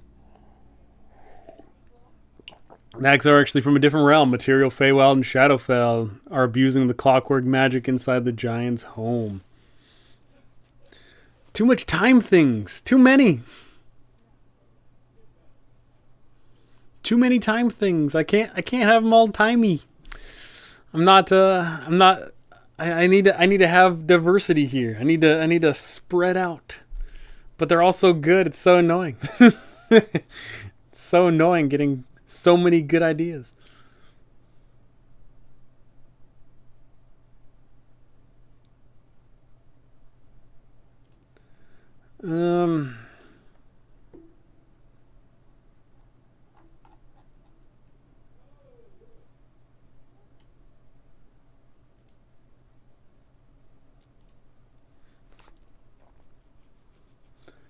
Kind of vibing with the flying broom factory. Yeah, so my idea behind that is, there's some corporate espionage. This one I'll say they're witches, they're not hags.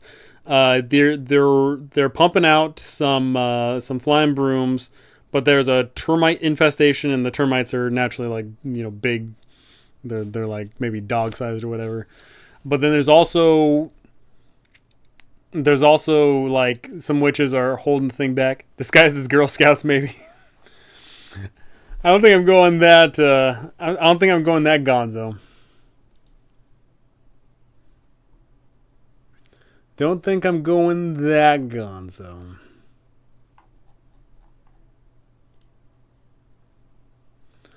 Yeah, I think it might have to be Flying Broom Factory. It is.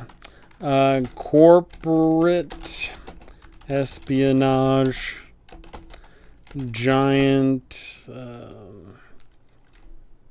my god! What's the insect that eats termites? Termites.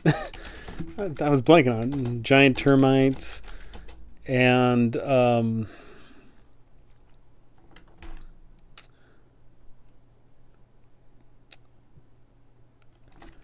And so corporate espionage, giant termites, and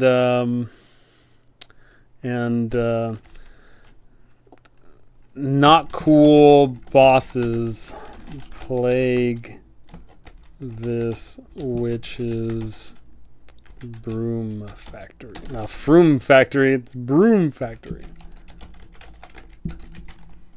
Alrighty, so that is the basis of what I've got here. So I've got Chocolate Factory, Pocket Biome, Spooky House, Derelict Spaceship, Rapunzel's Tower, Shrunken Basement, Mummy's Revenge, Inside the Kraken's Maw, Timely Time Turners, and Flying Broom Factory. So with that, I'm going to, over the course of the next however many days, I'm going to be figuring out which ones I like the most, as well as I'm going to be pumping out some rooms for them. So as a reminder, they have to have the 5-room pillar, which is I need an entrance, I need a puzzle challenge, I need a trick or a setback, there needs to be a climax, big battle, or conflict, there needs to be a reward, revelation, or twist, and I see with every single one of these easily all having that potential.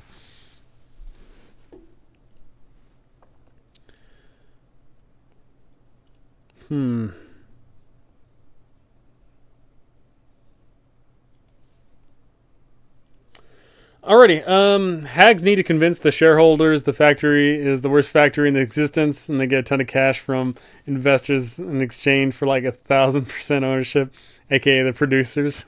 There you go.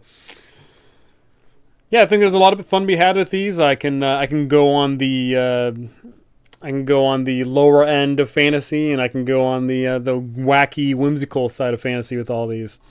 There's a lot of variety to be had here. I am thinking right now that I'm looking at all these, trying to absorb them all in my mind, the top 3 in my head are Chocolate Factory, Rapunzel's Tower, and Mummy's Revenge. Those are my top 3 because Chocolate Factory, I think, is just like, fun. Like, you show up and it turns out like, the candy canes are trying to beat you up, and the peppermint's trying to take a bite out of you. I think there's a lot to be fun had with that. Rapunzel's Tower, I think, is really good. Like, we're going for the classic story, but there's a unique enough twist on the story. And lastly, the Mummy's Revenge.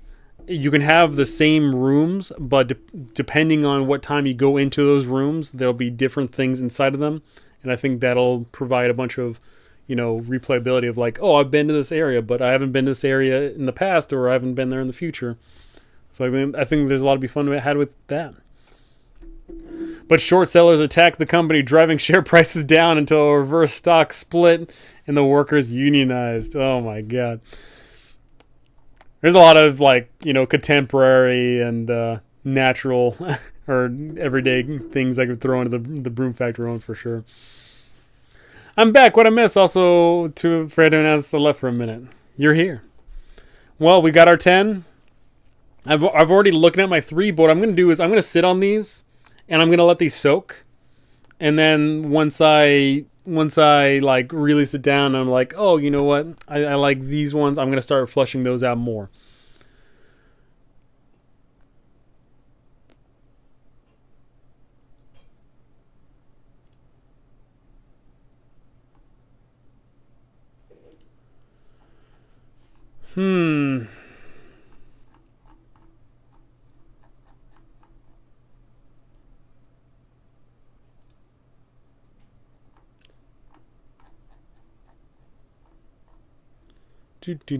Yeah, I think I've got a pretty good start on this. I've got a lot of fun ideas floating around in the old noggin, and of course on this paper. I've got options. So I have been streaming for 2 hours now.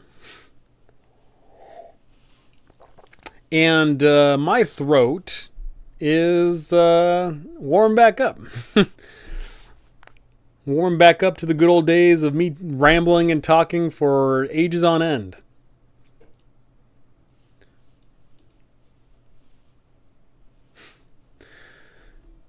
What do you say? You're gonna marinate on these ideas? Oh my gosh, the spaghetti never ends. It never ends. It's never-ending spaghetti. So what I'm gonna say is I'm gonna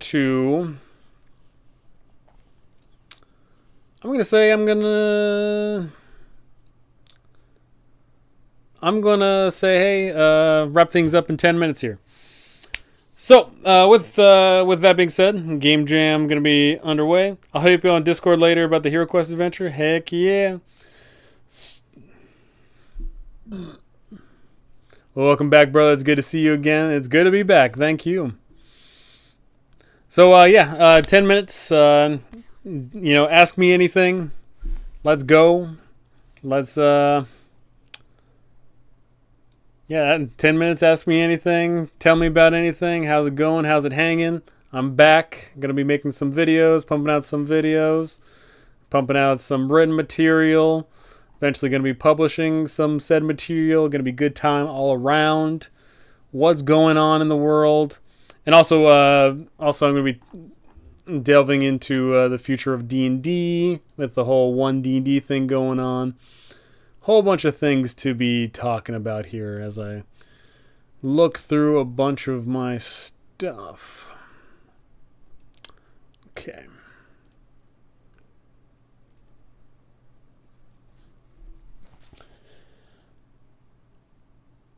Alrighty.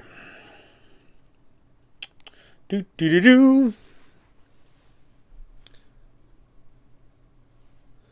Anyone playing any good Vigi games recently?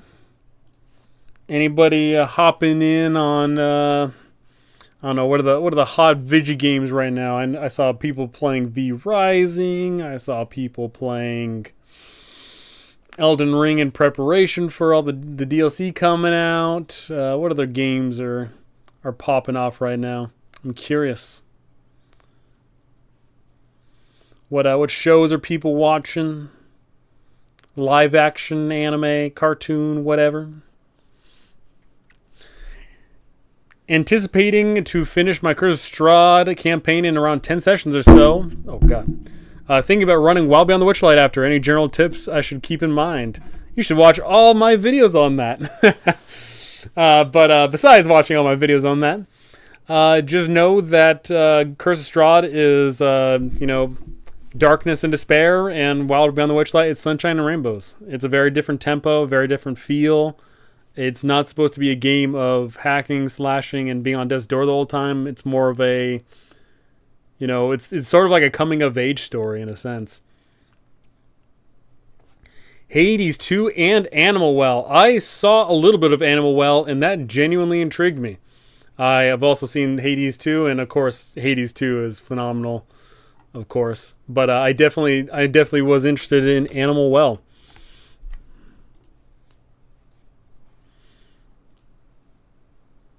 We are going to finish the Wild Beyond the Witchlight in a week after 3 years of playing. Woo-hoo-wee! 3 years of Wild Beyond the Witchlight. That is a lot. Coming of age story. Oh man, I'm sold. It's very much so. Wild Beyond the Witchlight is. It works well with 5e's mechanics. I've talked about this before, and I can't remember if I made a video on this or not, but when you're running an adventure, you really want to run it with the mechanics emphasized.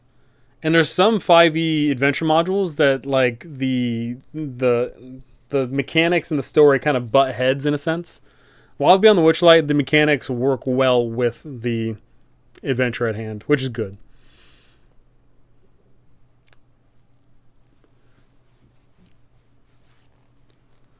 Animal Well is great. Amazing sense of discovery and self-accomplishment. A lot of huzzah moments. Yeah, I saw it. Like it looks very like rewarding. It's very rewarding game of like, oh hey, I do this. Oh man, I just died here. Oh, I just fell here. Oh, now I know. My Witchlight game vastly improved because of the valuable insights here on this channel. Thank you for all the helpful videos. No problem. And by the way, the Wild Beyond the Witchlight, I had a crazy experience with that because I sped ran that. My group, we started day one of that. Like when the book came out, I immediately started running it. And we got through that like real quick. Like it did not take us 3 years. It took us only like I wrote down for all my adventures. I always like write a synopsis of every single session. Let me take a look. I think it was 17 sessions. No, it was 21 sessions. It was I ran Wild Beyond the Witchlight in 21 sessions, and they were back to back. Like they were multiple sessions, like real quick legs.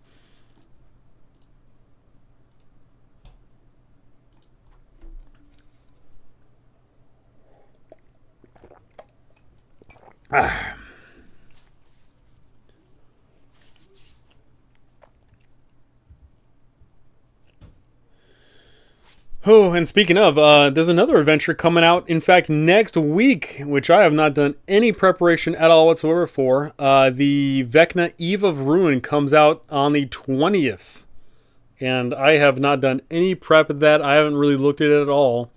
There was a supplement that came out as a prequel to it, Nest of the Eldritch Eye, which I only took a little skim of. But I may have to pump out some videos for this module. I might have to start running it and getting that thing going. Bro, I felt like a speed run it for my group. Still took us 6 months, but only 20 to 25 sessions also. Yeah, Wild Beyond the Witchlight's a bit of a shorter one, I think, on average. Like, obviously, like, there is no air quote average for, like, all the 5e modules because some groups run Curse of Strahd in, 15 sessions and some run it in, 150 sessions. It's so totally out there and different. I was running that one while running Curse of Strahd in back-to-back weeks for a while. That was a rough time in my life.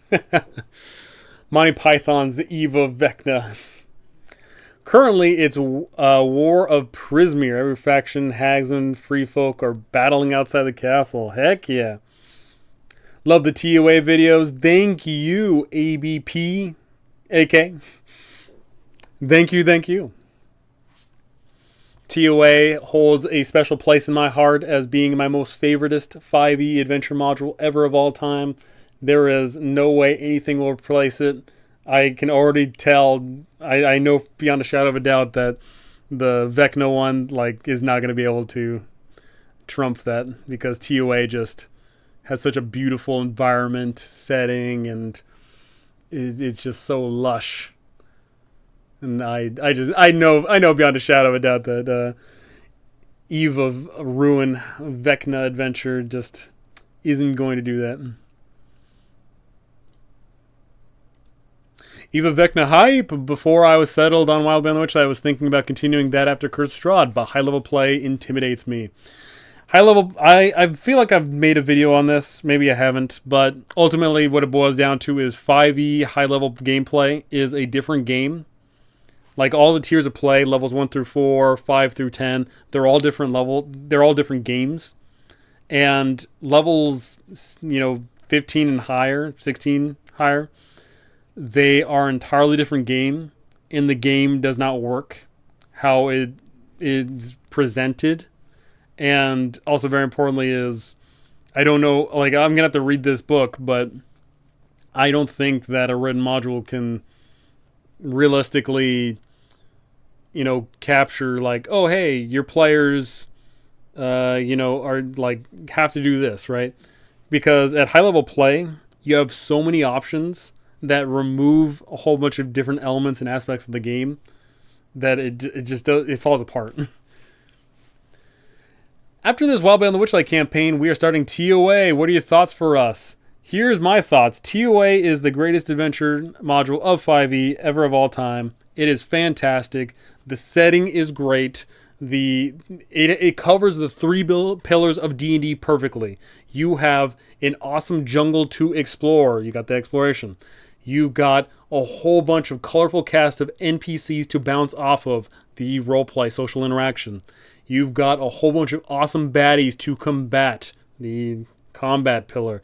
The 3 pillars are marked perfectly. It is so good. You've got a beautiful area to explore, all these people to interact with, all these baddies to beat up, all this treasure to collect, and the campaign works well. But, there is the but, you have to be outright front with your players and tell them what kind of campaign it's going to be. Because TOA is presented as, like if you read it purely rules as written, it is presented as, you need to go adventure now. Like you need to be going at a breakneck speed. But I find TOA works so much better when you slow the game down and allow them to explore at their own pace. So keep that into consideration. I love your Let's Do Combat videos using other game systems and how the game worked. Yeah, I need to do more of those. I need to show off more game systems because there's a lot of game systems that people want just a tutorial on, and it's a great way to be like, oh, hey, I might dive into old school essentials. Let's take a look at that. Oh, I might like DCC. Let's take a look at that. Oh, I might look at oh god, what other systems have I done? I did Old School Essentials. I did Dungeon Crawl Classics. I did Hyperborea. I feel like I've done something else. Have I? Did I do Mothership? Oh, I didn't do Mothership. Maybe I should do Mothership. Next. Man, what else have I done? I'm like scrolling through all my videos now.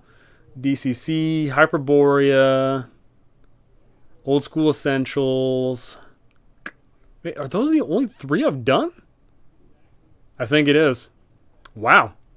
That's actually surprising. I've made so many videos on this freaking channel.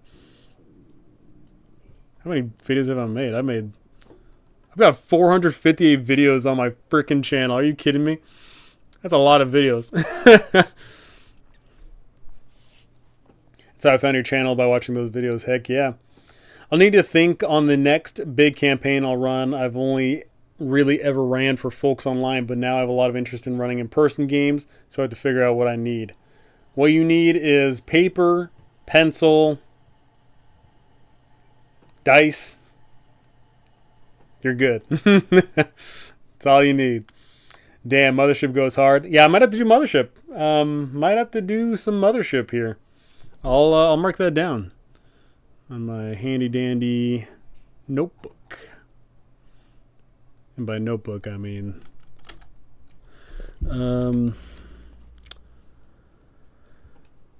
how to combat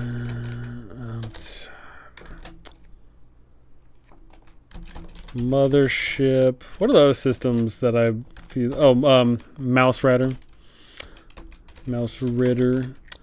What's another system I might have to show off for people? Oh, Forbidden Lands.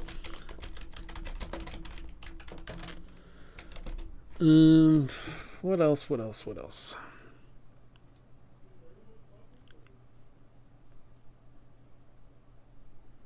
Is there anyone you'd like to bring on to an interview? There's a ton of people. I just have to figure out who I want to interview and what we want to talk about. But there's a ton of people. Damn, guess I'm good then. In-person people is all you need. There you go. Any thoughts on Paranoia? Here's my thoughts on Paranoia. Paranoia is a fantastic game, but the only problem with the game is the less you know about it, the better. In fact, knowing the game is against the rules. Knowing the rules is against the rules. So, like, it's really annoying because I never want to talk about it. But I ran Paranoia for people, and I love running it. But it's just like something that, like, if you talk about it, it ruins what Paranoia is. So, like, I try and steer clear of trying to talk about it. And while I'll never make a video about it. Or at least I'll never make a video about talking about how it works anyway. All right, so for future other tabletop role-playing games, I've got Mothership, Mouse Rider, Forbidden Lands. Any other tabletop role-playing games I want to talk about?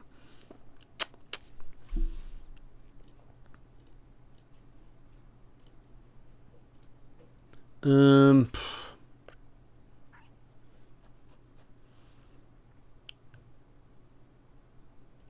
I've always wanted to run the Dread system. I have not looked at all at the Dread system. I could not tell you anything about it. Couldn't tell you what dice it uses. Couldn't tell you, what, how you build characters. I couldn't tell you anything. One more. Maybe Cyberpunk. All right, I'll tentatively write down Cyberpunk.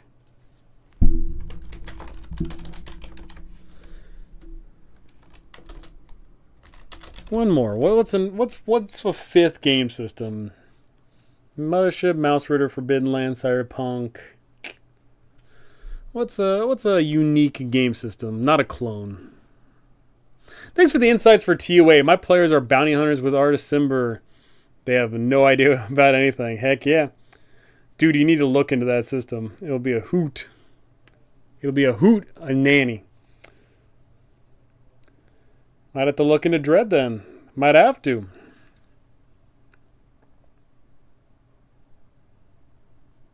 Best way to run a scary adventure game? Really? I mean, I think Mothership is fantastic for running scary. I've heard good things about Alien 2, but I've never looked into it. But I definitely I think Mothership really nails like horror well for a tabletop role-playing game anyway. Oregon Trail, the hardest of hardcore games. All right, as you're walking along, Timmy catches tuberculosis. He's dead.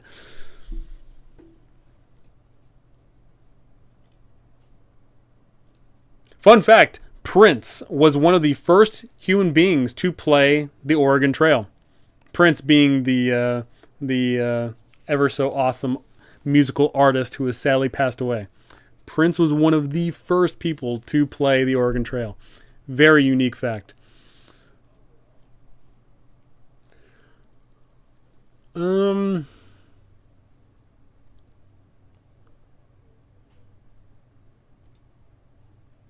Dread system, from what I've been told, doesn't use dice. Really?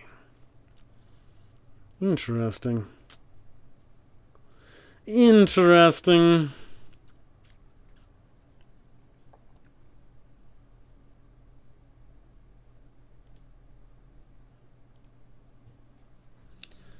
I mean, now I'm hung up. I want to write one more tabletop role-playing game. I at least know to for like a how to make a character, how to do combat series. Let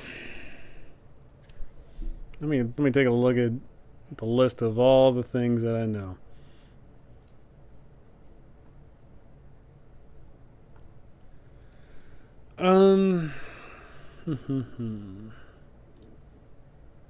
No saves, a legend. It's funny, actually, to help me remember, I've actually got a handy dandy video about my 10 TTRPGs that aren't 5e.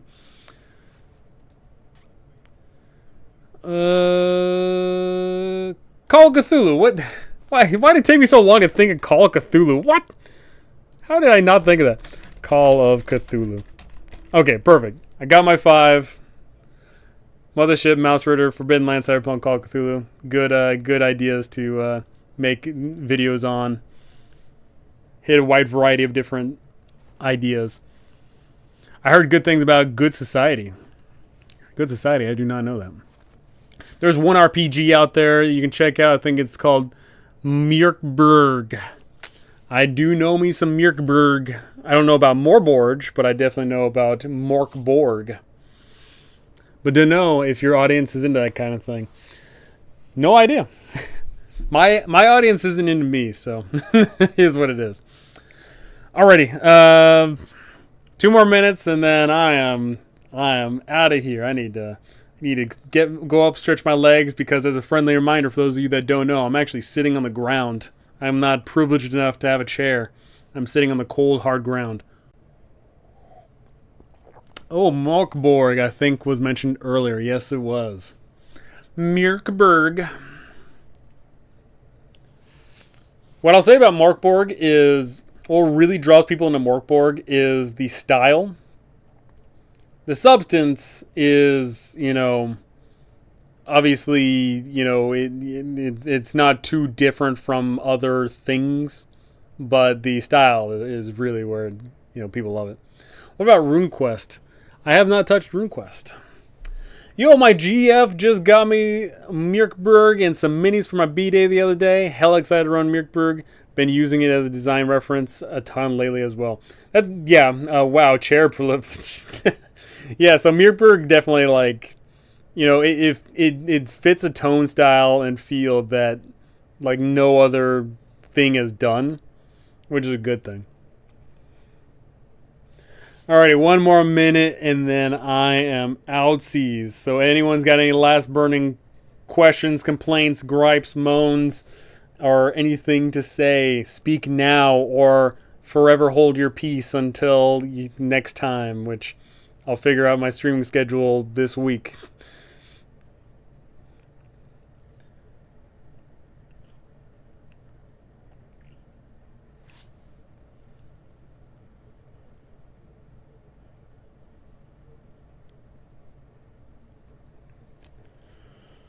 Hoo-wee. Hoo-wee.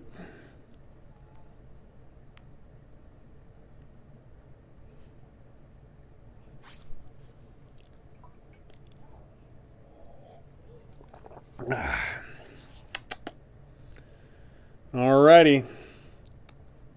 I think that does it. Alrighty, it was a blast to come back.